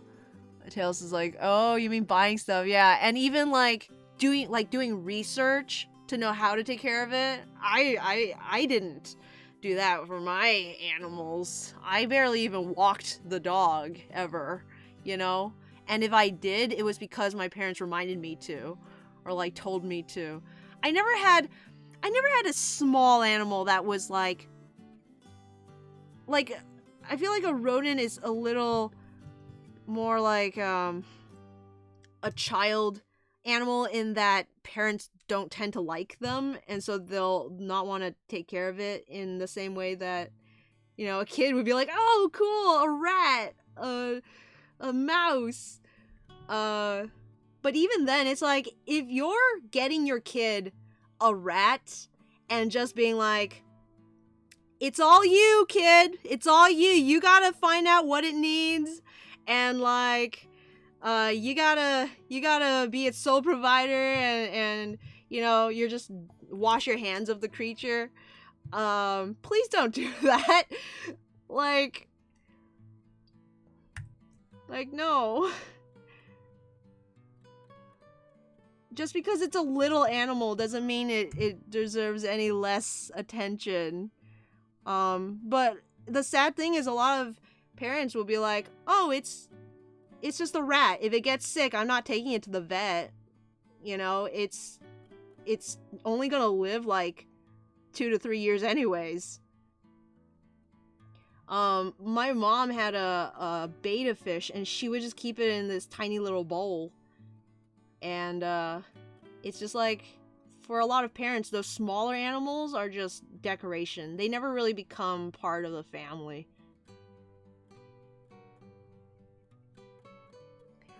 Polar says I should stream my Zabumafu game someday. There was a game? I'm with Zigzagoon. There was a game? Oh, forgot about something else. There was a game series called Putt Putt! Putt Putt! I love that game series! Anything that Humongous Entertainment put out was amazing. That was like another big part of my childhood, was those point and click adventure games. I loved Putt Putt. I loved Pajama Sam. Even Spy Fox was fun. As a kid, I never actually liked Putt Putt Goes to the Moon, but as I grew up, I kind of was able to appreciate it better. But as a kid, I didn't like the fact that Putt Putt looked so different, and you know, everything was just kind of weird to me when I was a kid. But it's actually not a bad game at all. I played Putt Putt Saves the Zoo so many times. Oh man, I need to stream Putt Putt. my next game session will be streaming Putt Putt, because I have all the Putt Putt games on Steam. Okay, so funny story about the Spy Fox games. Did you ever play Spy Fox? Because when I was a kid, I had the original dub of Spy Fox where he sounds doofy and everyone is like American. And then they redubbed it so that everyone has a British accent and he sounds like James Bond. And I guess it's like, you know, it makes sense, but I liked my doofy Spy Fox. I liked him doofy. And so I tried so hard to get a copy of Spy Fox, whatever the third one was, the Ozone Layer, game, I tried to get a copy of it where it's like the original voice actors, and I finally did. I was like, you know, I made sure before I bought it, I got the CD, I got the original dub of Spy Fox, and I proudly like got my little sister and my little brother to play it, and they're like, Spy Fox sounds weird. I liked it when he was British. Ah! They've contaminated our youth. I think it's one of those nostalgia goggle things, you know, like you get attached to whatever you first encounter it as. Alas, a lot of people prefer the British version. Sorry for kicking the mic. I had to change my position because I was getting cramped.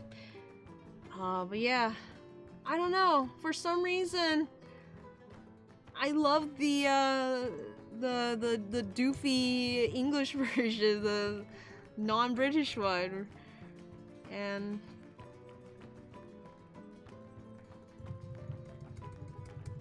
okay, I'm gonna find a texture brush and I'm gonna play around with the background here because I don't want it to be a whole lot.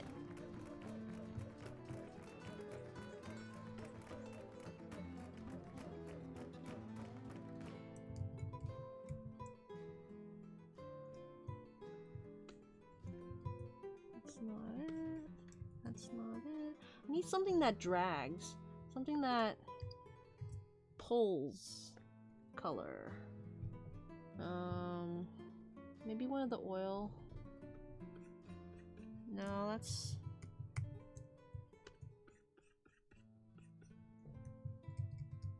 it's still too solid.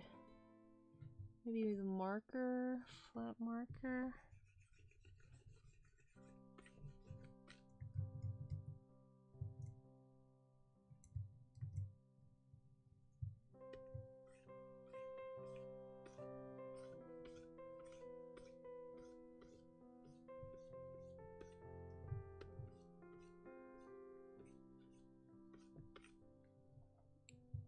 Yeah, I think the marker is what I'm looking for.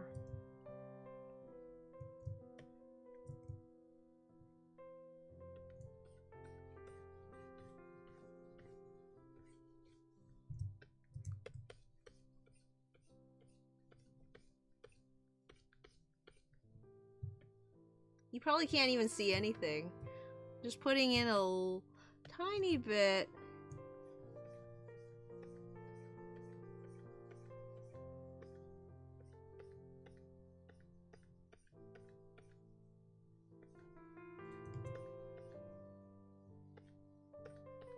Pajama Sam was another favorite of mine.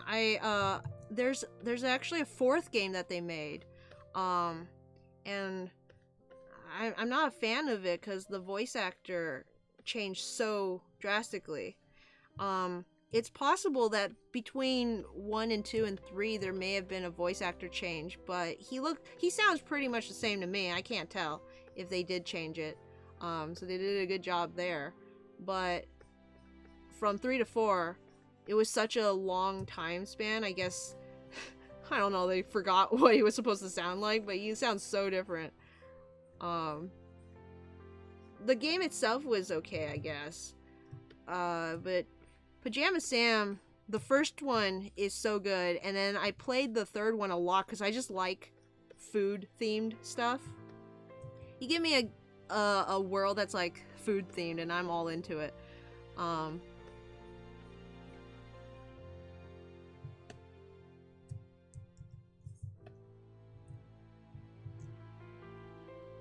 Okay, let's see if I want to add any highlights.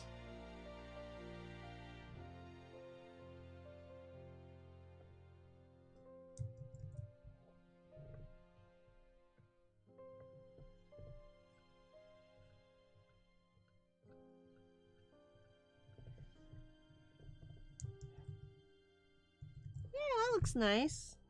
Bring the eye out, maybe.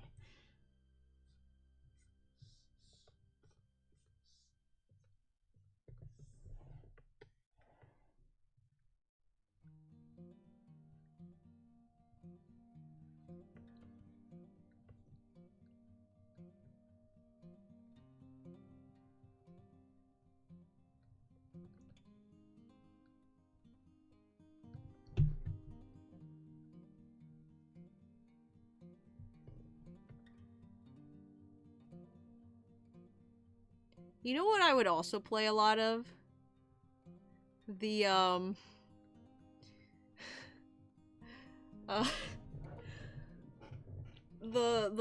what was it called? The Little Critter?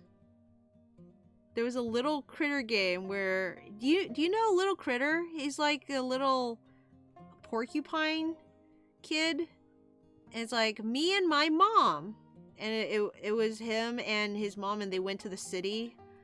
The one I had was goes to the city, so he would go to the city, and it was like a book, basically. The game would just read you a book, but as you went through each page, you could like click around and interact with the different characters in the background. That was fun. I played that game a lot. Like over and over again. And I would so on one page there might be a guy, like a dude just in the background chilling on a bench, but like you click on him and he'd be like, well hello there, and then maybe his hat will like explode and he would go, oh my goodness. I just made that one up. I don't think that was an actual thing that happens. But like, let's say that did happen. I would click on him like over and over and over again. I must have driven my parents crazy, because they would sometimes sit and like, I would make them sit and play it with me. Play, I say with the air quotes. There was no gameplay. It was just reading through the book. I remember there was one scene. There's this little hippo girl. You know, not a character or anything, just a random hippo girl. And you click on her and she just belches the biggest burp with her big old mouth, and then she looks embarrassed, and then she'll like start reciting this little poem. She's like, excuse my burp, I know it's rude, it was not me, it was my food, it was my food from down below, just popping up to say hello. It was so cute. I remember the whole thing. And yeah, I would click on her over and over again. There was a little flower, and you click on it, and it's like life is but a lonely rose, or something from Shakespeare. I forget. It's like the world is but a stage. I don't remember the actual. I remember the hippo poem, but I don't remember actual Shakespeare. Give me a break.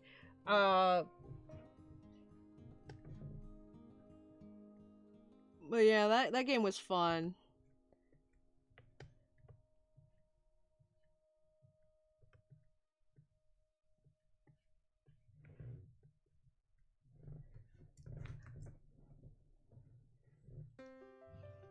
Polar said, I had an Arthur one. Watcher Zigzagoon said, I played a few of those. Mostly Arthur. But my favorite has to be Green Eggs and Ham. I never played that one. Oh man, I loved the Dr. Seuss animated shorts though. Because they did animated shorts of a bunch of his stuff. The Lorax one is really good. The snitches, the stars on the sneeches, on the beaches. And then good old Cat in a Hat, obviously.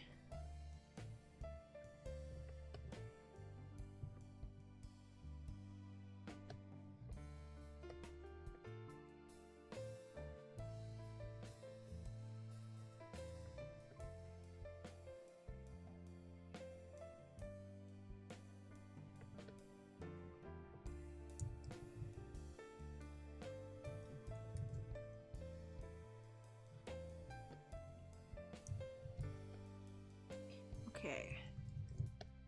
I'm gonna add some yellow. I think it's a little too monochrome right now. I'm gonna add a tiny bit of pale yellow. What's going on? Why can't I add the yellow? I see. There we go.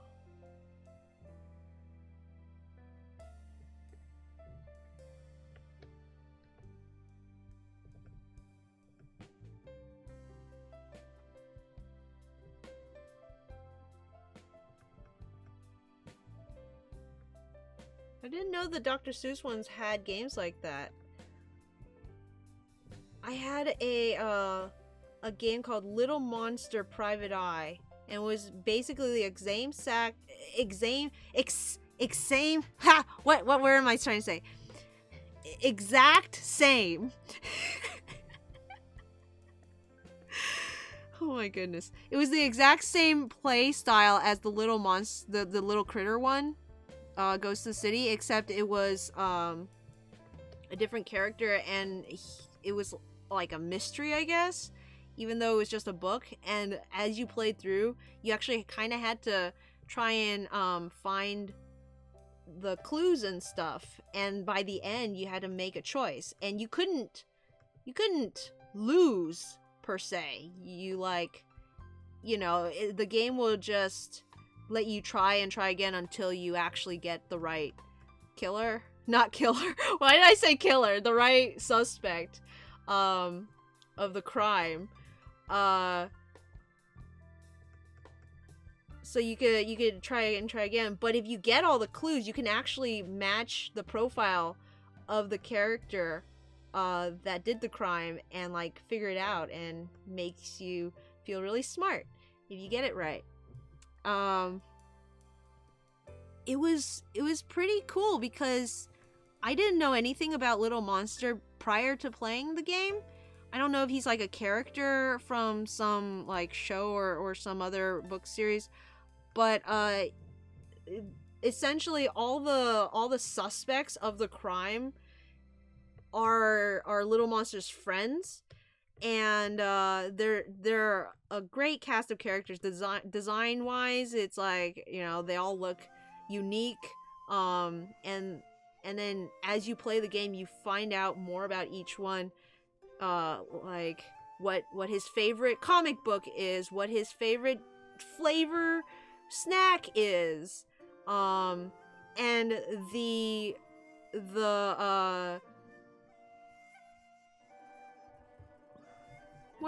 what do you call them? They're not criminal. What the whodunit changes every time. So one playthrough it could be this character, and then another playthrough it's that character. So eventually you'll just have placed together all of their, Oh, and they all have like different reasons for doing the crime. I think it's like the same crime. The crime is they switched all the smells. Everything smells wrong. So like they switched the smells for breakfast, and now the orange juice tastes like peanut butter and the peanut butter tastes like orange juice. Gasp.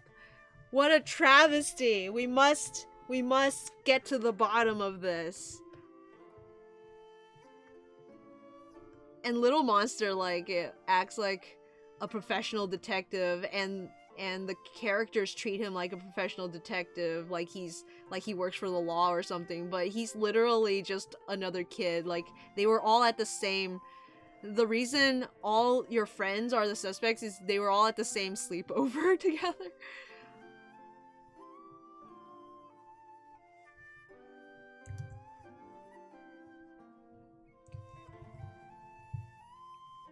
I think that's it. I have completed the task of the Surskit family. Let me see.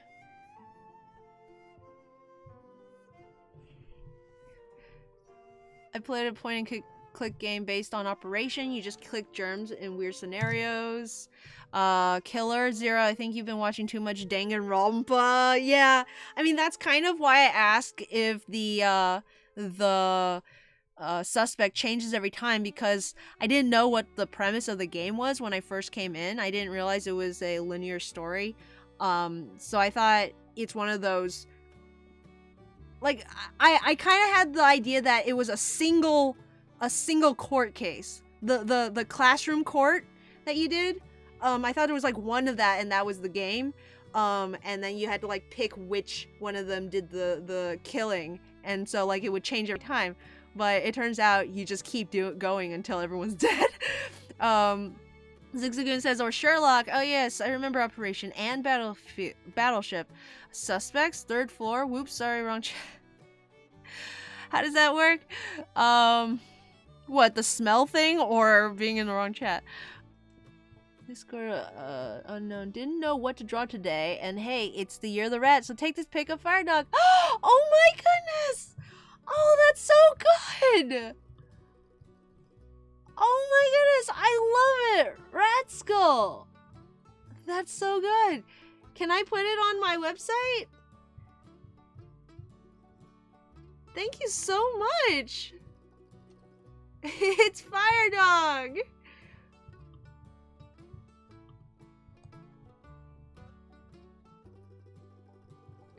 Zigzagoon says, just in time, I gotta hit the hay.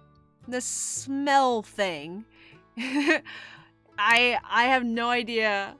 I have no idea how the smell thing worked. They just go with this little like contraption, and then everyone's like, the smells are wrong. Look at that, you guys. Oh, I love it. And the stripe parts actually look like they're glowing. I love the way that you outlined them with the orange. Oh, he looks like a rat.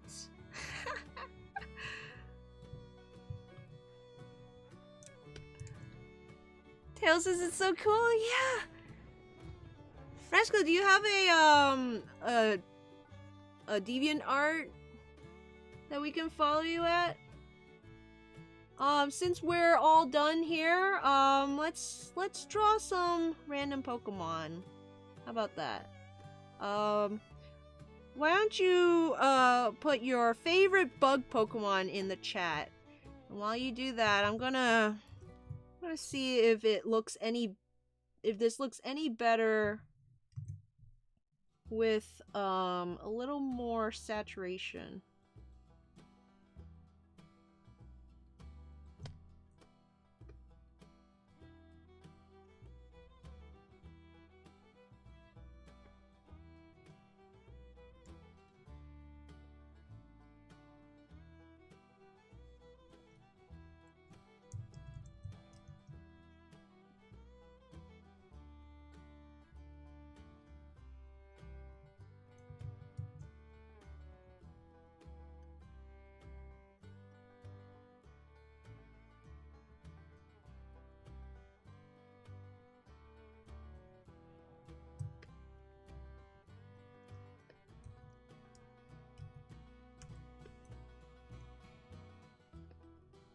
Gosh. Yeah, I'm gonna have to do it like this. Combine. Combine.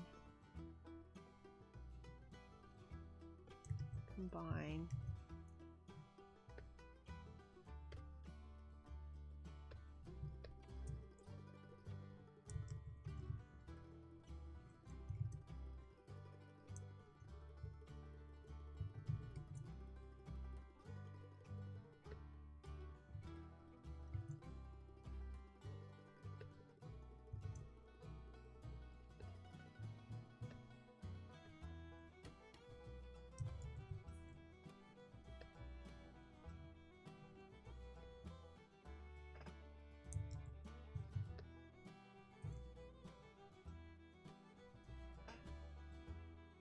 Just a little warmer on the wings. On the antenna, I mean. Alright.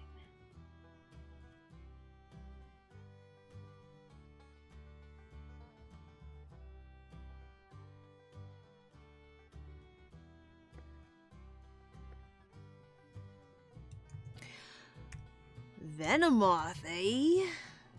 That's a good one. Let's see. Yeah, don't want to miss our little game. Beedrill, Galysopod, have fun. Polar, love ya. Venomoth. All right, let's get Let's get the fun ones out of the way, shall we? We got Beedrill and Venomoth.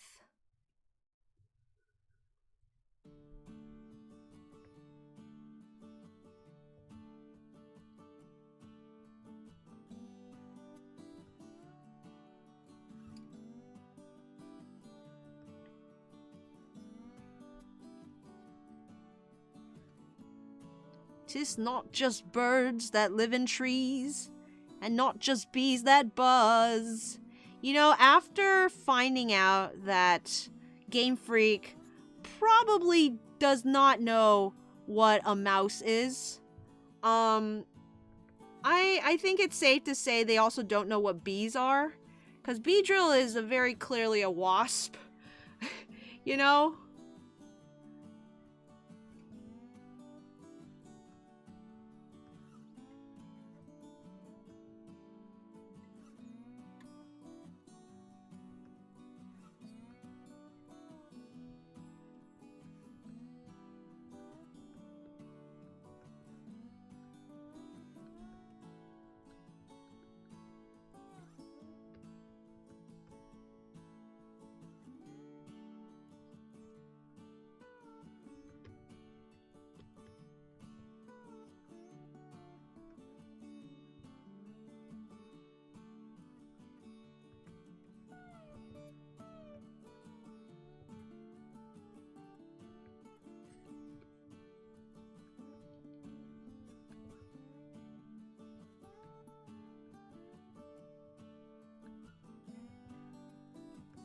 I think that's where the butt goes.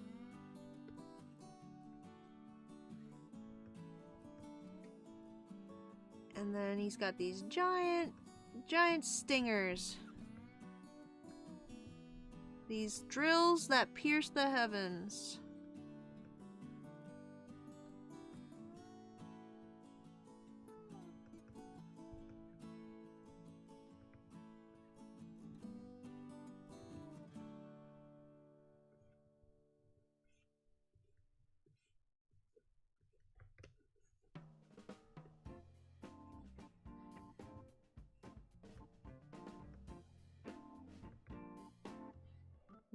I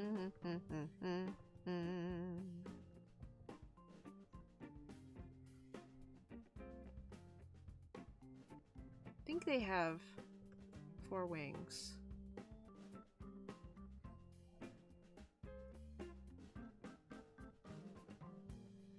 I don't know what the pattern on it is, though. I will never draw bug wings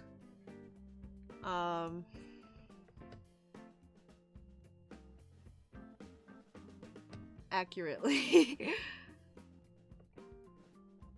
Okay. Venomoth is a little tricky for me. What does Venomoth look like?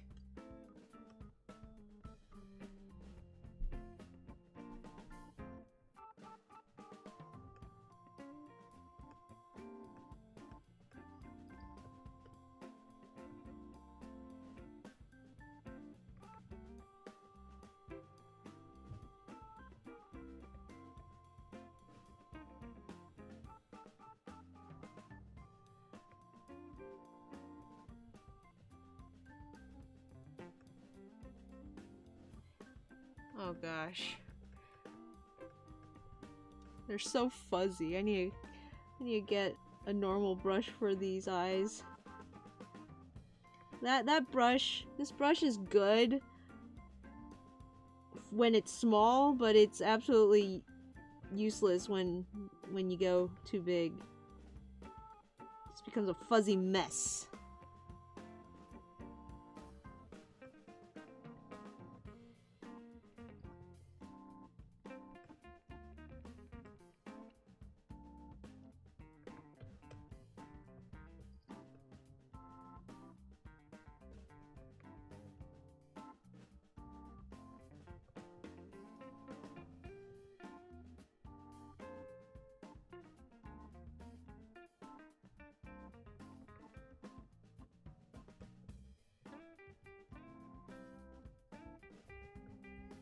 Okay, back to the G-Pen.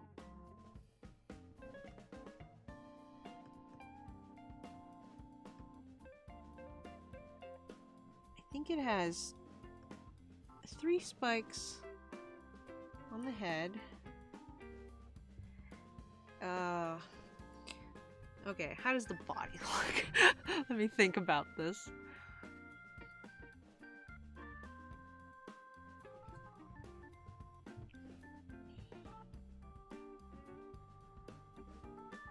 Ratskull says, "Yeah, my DA is Ratskull.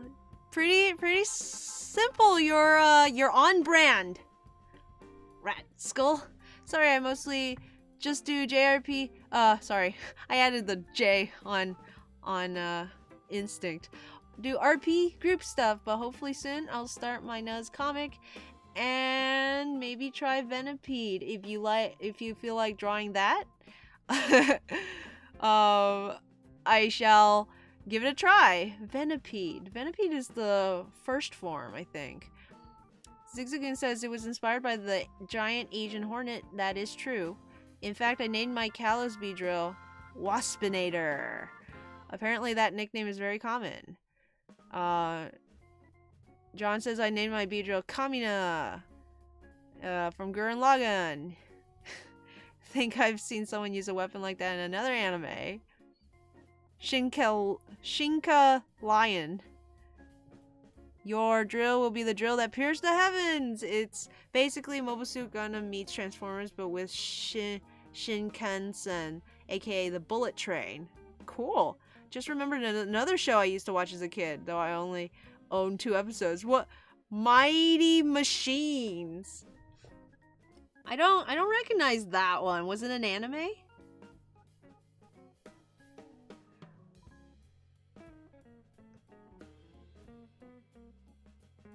I don't know what Venomoth's body looks like, and I don't know what its legs look like. Did it have 4 of them?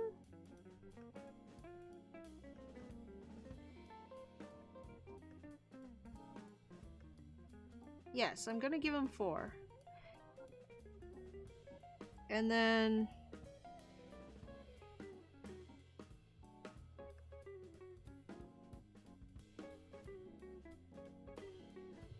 I don't know what its wings look like either.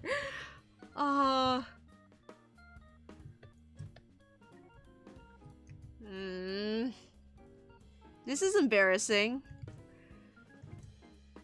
It's a Gen 1 Pokemon that I'm having trouble remembering. I think it was like this. I think it was 2 wings. No, it was 1.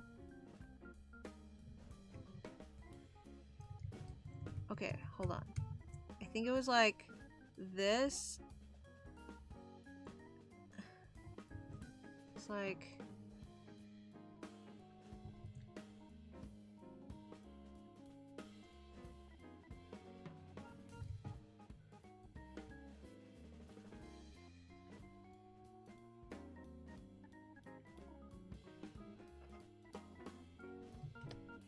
What happened? My Gen 1 powers are dissipating. Bugs are just not my strong suit.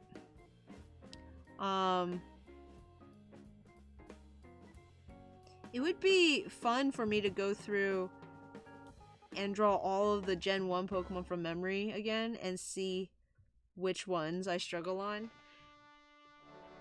It's kind of embarrassing because it's not like I've not drawn Venomoth recently. Okay, so 2 down.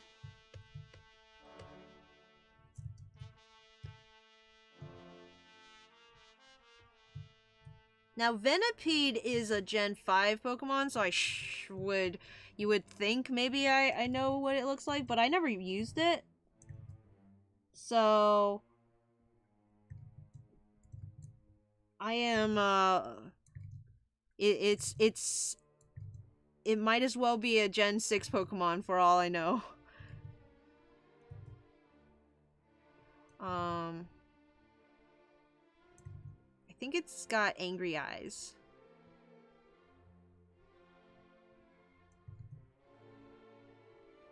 And it's got like slit eyes, I think. Angry slit eyes. I want to say it has antenna.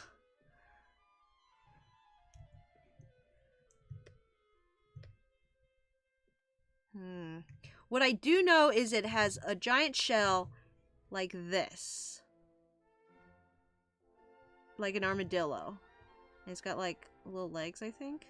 And then it's got like segments here. And then another shell, I think. No, that's just an armadillo. I just drew an angry armadillo. Venipede! My favorite armadillo Pokemon. Bug type. Huh.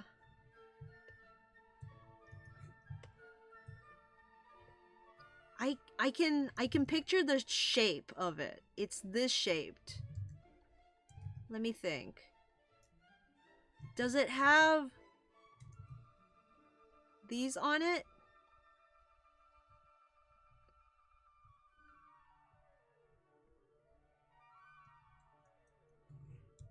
Okay.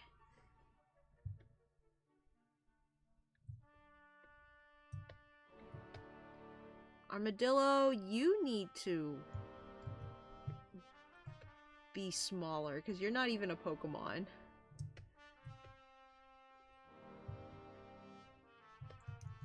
Okay, and then let me put the head in right here. And I think it has like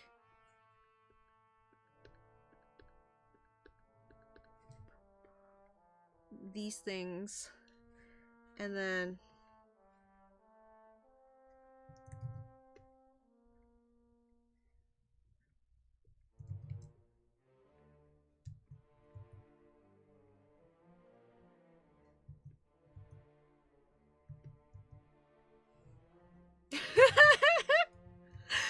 holy moly.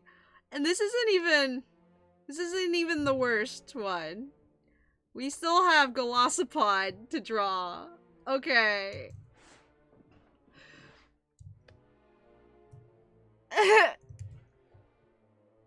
Let's see.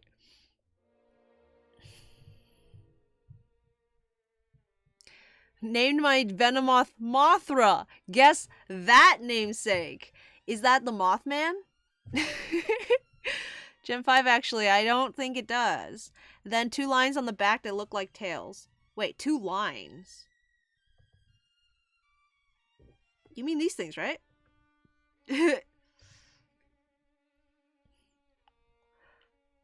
No antenna? No antenna. Are you sure no antenna?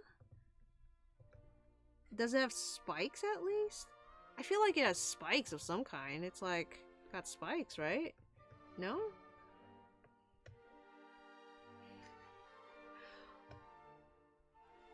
There's something on the head. There's something on the head. Okay, one word. Give me one word. Give me a clue. What's on the head? There's something I'm missing. Wait, there are antennae? But maybe I'm doing them wrong? Maybe they're tiny. Maybe they're like tiny antenna. I'm gonna make them tiny. Okay, moving on. Let's do Golisopod. Okay. So I know Wimpod is the weak one, so Golisopod has to be the big one.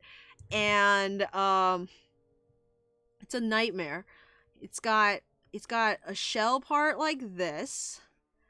Okay, I can see it in my mind's eye. It's got a hunchback shell.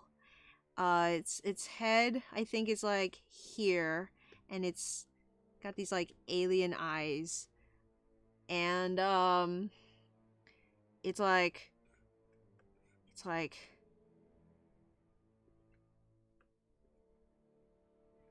got these weird pincer things. Like, Okay, but then it's like flat and it has segments, and then it like underneath it has more arms, and they're like yeah, I got arms down here, and then it's wearing a like a samurai belt, like armor. Maybe it has more arms. Like, I don't know. Maybe I have more arms. You don't know. And it's got legs.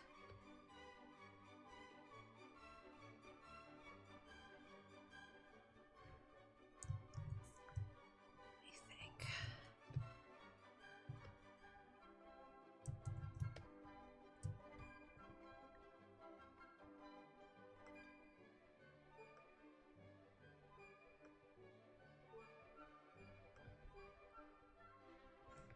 I think it has antenna. If it's a bug, it's gotta have antenna, right? I think it has a mustache.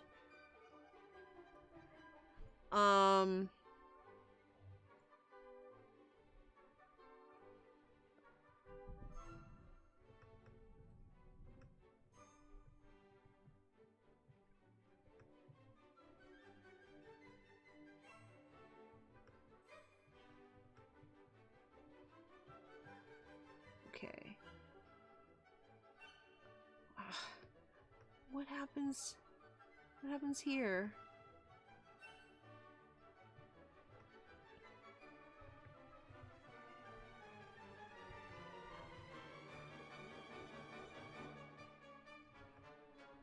Oops. Ah, Galosopod, the hunchback of Ula Ula Island. He's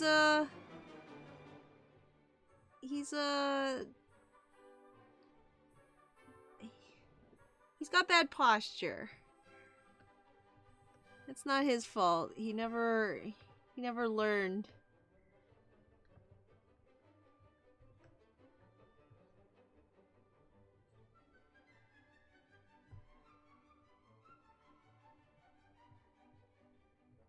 Yeah. I just remember the hunchback, and it has like multiple arms.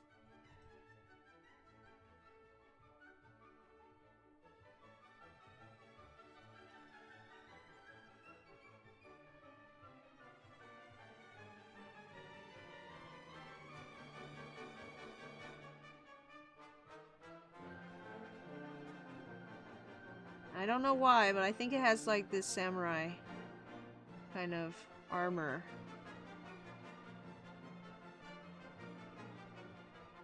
Does it have a tail? I'm gonna give it a tail.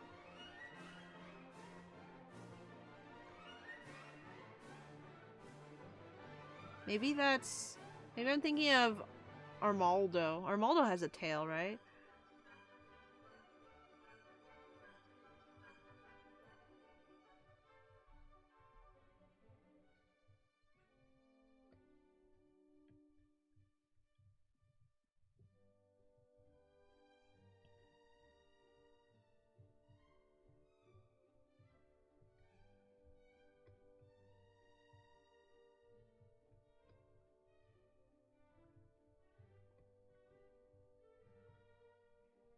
Rat Skull, if you are going to be doing a Nuzlocke, make sure you join the Nuzlocke forums. We have a lot of fun over there.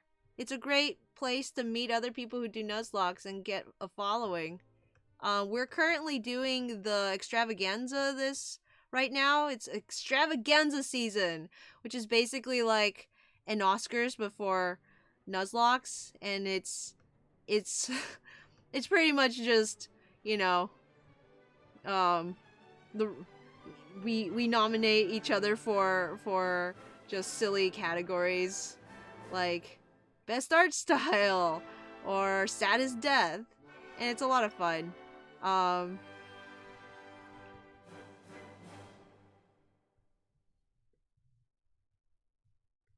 we just finished nomination period. So now the contributors are gonna count up the votes and like not the votes, but the nominations, and they'll see what who's gonna go on to final voting. I think in the past I've actually won silver in a couple of categories. I got funniest comic one year. Don't remember what the other one was so much. Oh, you know what? Glossopod has like these eyes, right? Okay, guys. Let's see what the damage is. But yeah, if y'all are on the forums, it's that time of the year, and it would be super awesome if you voted for Just Black Nuzlocke. If it got into, I think my friend's been keeping track of the nominations, and we're thinking Jet Black Nuzlocke gets into the voting period in 2 of the categories. So I'm excited. We'll have to wait and see. Because the final votes will be counted up and the real categories will be made soon enough. But it's always a fun time. It's a great time for me, especially because I don't follow runs very closely throughout the year. So it's actually a great opportunity for me to catch up on runs that I've fallen behind on and like pick up new ones. Because sometimes I'll get to categories and I'm like, I don't know who to nominate for this category, so I'll go and check out what other people have been nominating and like read a new run, and or like binge read an old run that I used to really like, remember some old favorites and such. It's kind of funny because Petty Artist, if you don't know, Petty Artist did one of the classic old-time Nuzlocks. Petty's Leaf Green is a classic, but she came back for like half a nanosecond, posted an update. So technically Petty was in the running. It only counts for runs that are on the forums and have updated that year. Unfortunately, in just that one update, nothing really happened, so I couldn't like get nominated for anything. But I'm hoping Petty sticks around and like gets to compete next year. Compete again next year. I remember Locke being a really cool character. Alright, y'all. I've noodled enough. I'm gonna look up what these Pokemon look like. I'm gonna, let's say, I'm gonna draw with red on top and fix my errors. Fix the errors of my ways. Man, thinking about Ganza makes me sad. I'm sorry, Polar. I'm sorry it makes you sad.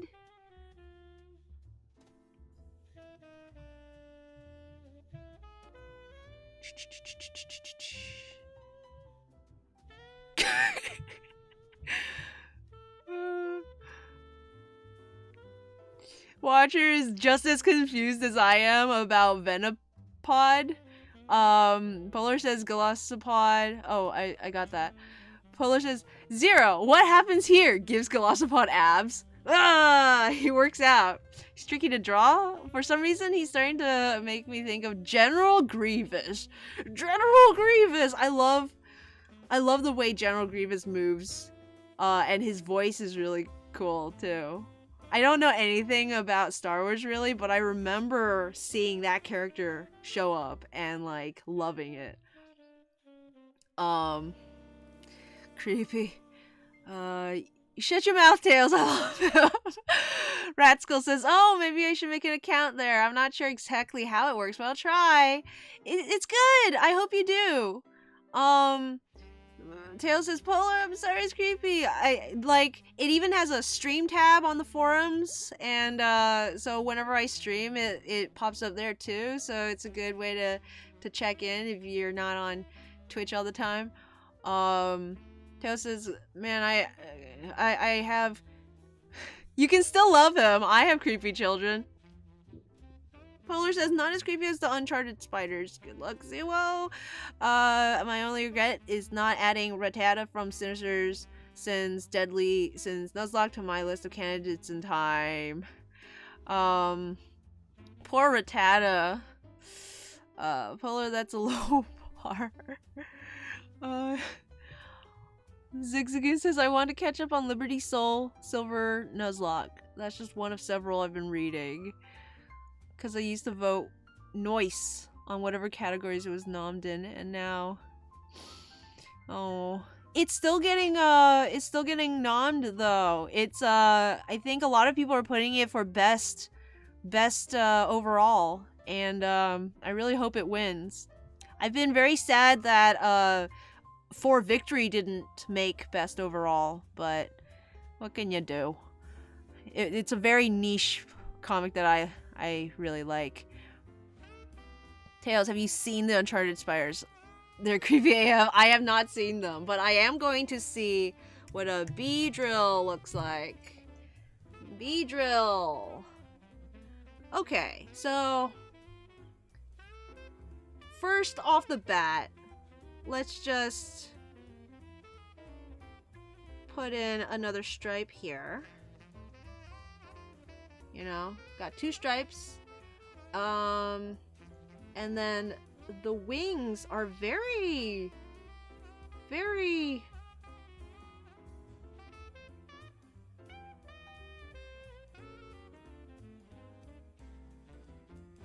like square. I don't know how to say angular.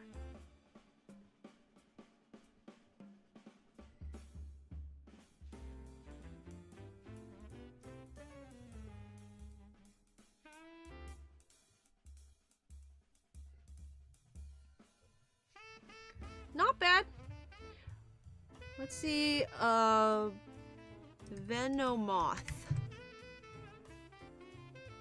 Okay, so it does have 3 legs, but they are not black. They're little white legs, and they kind of hug around. I forgot the teeth. These little teeth things. I actually knew they were there. I had thought about them, but I forgot to include them. Got the eyes right. Those cute kawaii eyes. This body here should be fuzzy downward. And, okay. There are little things at the bottom here, and this is actually 2 wings. I wasn't sure if it was one singular wing. And, it's got basically just lines going across like that. There we go.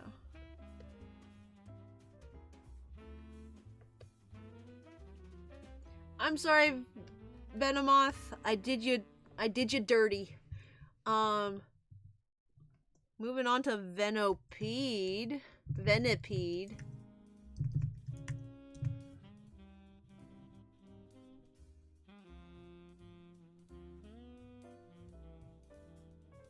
So you get Beedrill's wings wrong. I also missed one of the stripes. I always get number of stripes wrong.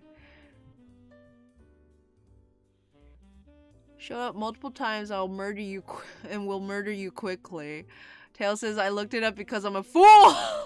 Tails, you fool! Why did you do that? Would have figured the mouse was missing. Yeah, I'm a little disappointed in myself about that. I knew it had them. Okay, guys. So let's see what's going on here. From what I can tell, I got the eyes right here.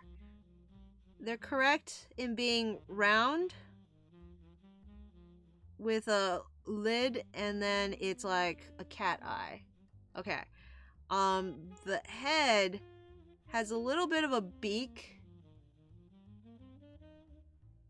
It goes around. This part is black.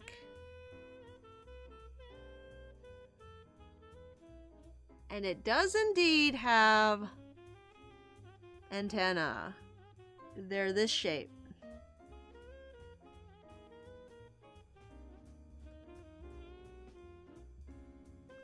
And they also have black part. Stripe. Black stripe.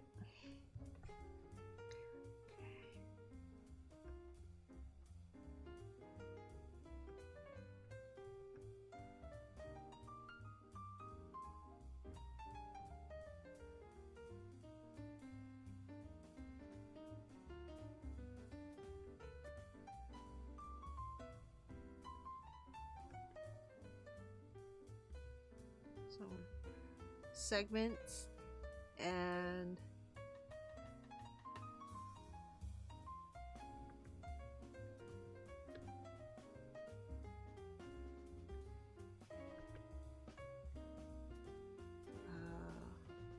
stripe.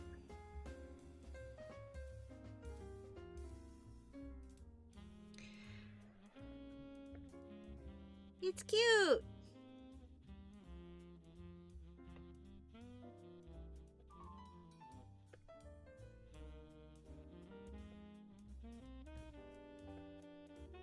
I mean, to be fair, all the pieces are there. Let's see. A curious fool. The wings are wrong on Venomoth too, I just noticed. Yeah, they're two segments and I drew it as one. And of course the pattern is wrong, but I went and drew them as one segment. But yeah, I mean, like, to be fair, all the pieces are there. I have the antenna, I have the back, the butt antenna, the legs are on the bottom there. He's anger. I just didn't quite get the head right. It looks so wrong though when I look at it like that versus this. Anyway, the moment we've all been waiting for. Golossopod. Golossopod. I can't even pronounce it. Holy moly. Holy moly. I don't even... I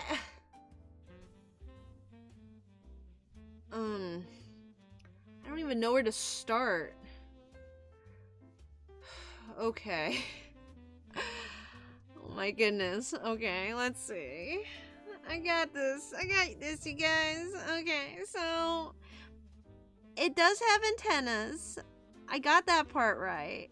Okay, antennas are good. And it actually does also have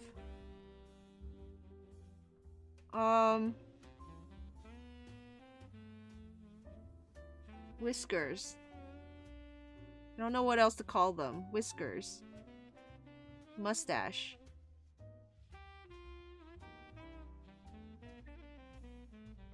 It's got a mask. I forgot about the mask around the face.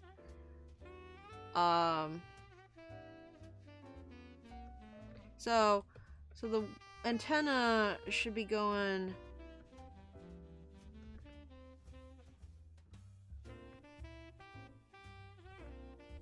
over to here.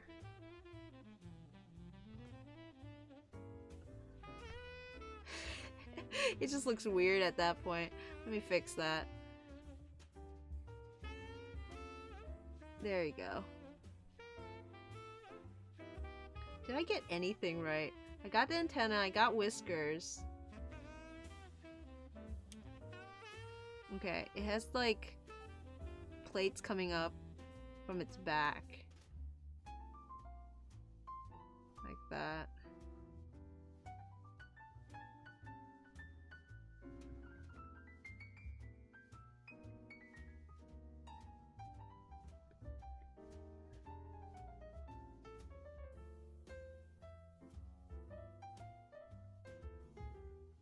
What is this design? Oh my goodness, it's just all over the place.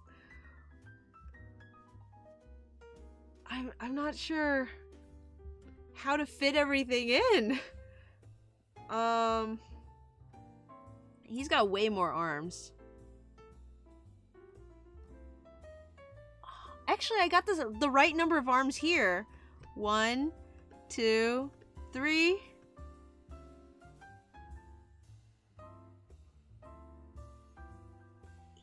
He only has 1 claw on these fingers, or on these hands.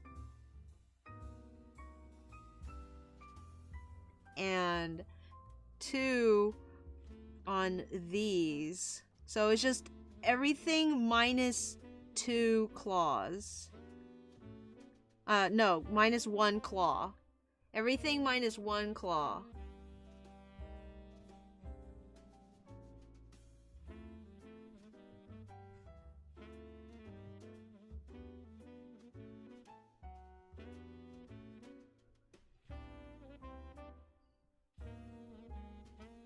He doesn't have much going on with the rest of it.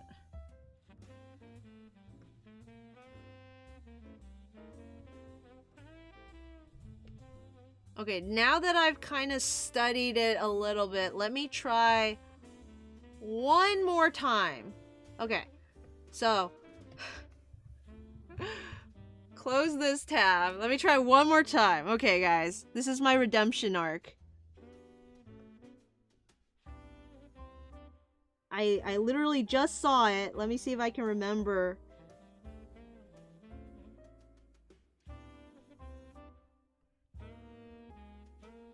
Anything of what I saw.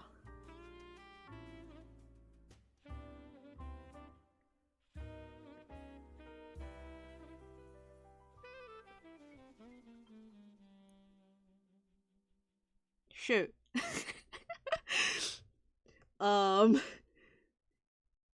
Shoot. Plates. This is impossible. Like, I literally just looked at it. What? Where did these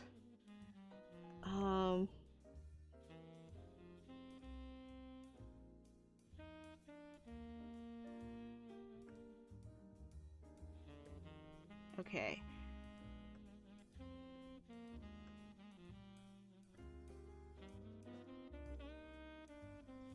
I don't remember what am I saying? I don't remember what the order of the claws were. Just know that there were 2 small ones.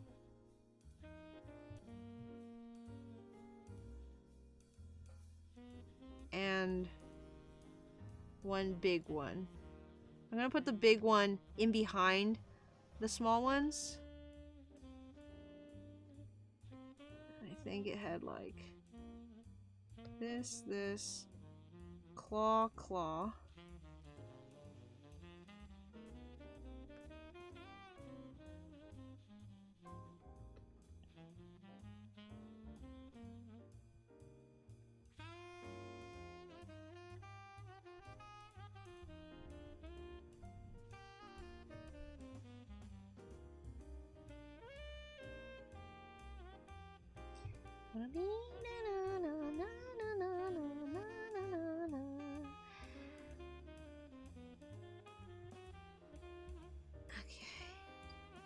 It's got like a little boot.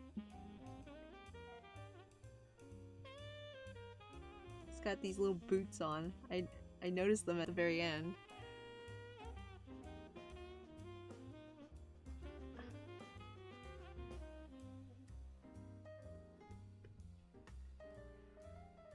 There you go. That's the Glossopod.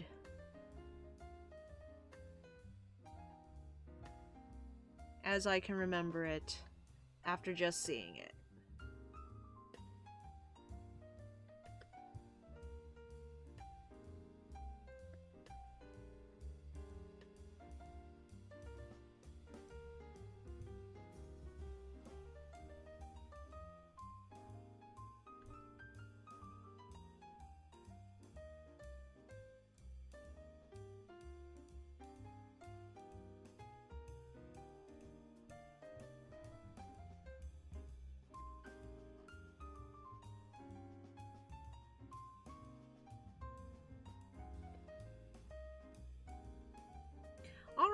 And that about does it. I know it's a little early to end the stream here, but I think we got a lot done today. I say as I keep noodling. What can you do? That's my brand. I'm the noodler. It's the Noodler channel. You come here for the noodles. You come here for the noodles?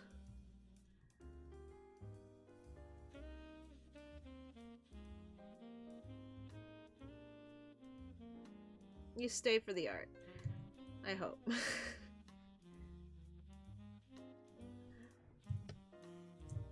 Alright, guys. I need to stop. Just one more touch. And let's bring this back. It's what we got done today. Little baby and masquerade. But let me just catch up on the chat real quick. At least you weren't the only one who murphed up with Venipede, I mean. True, BRB. Oh, well, Zeg, if you don't come back, good night. Zero, you sound as sure of yourself as you did during Nessa's gym. I'm never gonna live this down, am I? That is to say, I believe that you got this. Zig says, Mom just showed me a crazy contortionist performance. Oh my goodness. Those freak me out. I mean, you would freak if you saw him. Okay, like, I've seen some pretty crazy contortionists. Chinese acrobatics have a lot of that going on. Yeah, I'd say you were way off with Glossopod.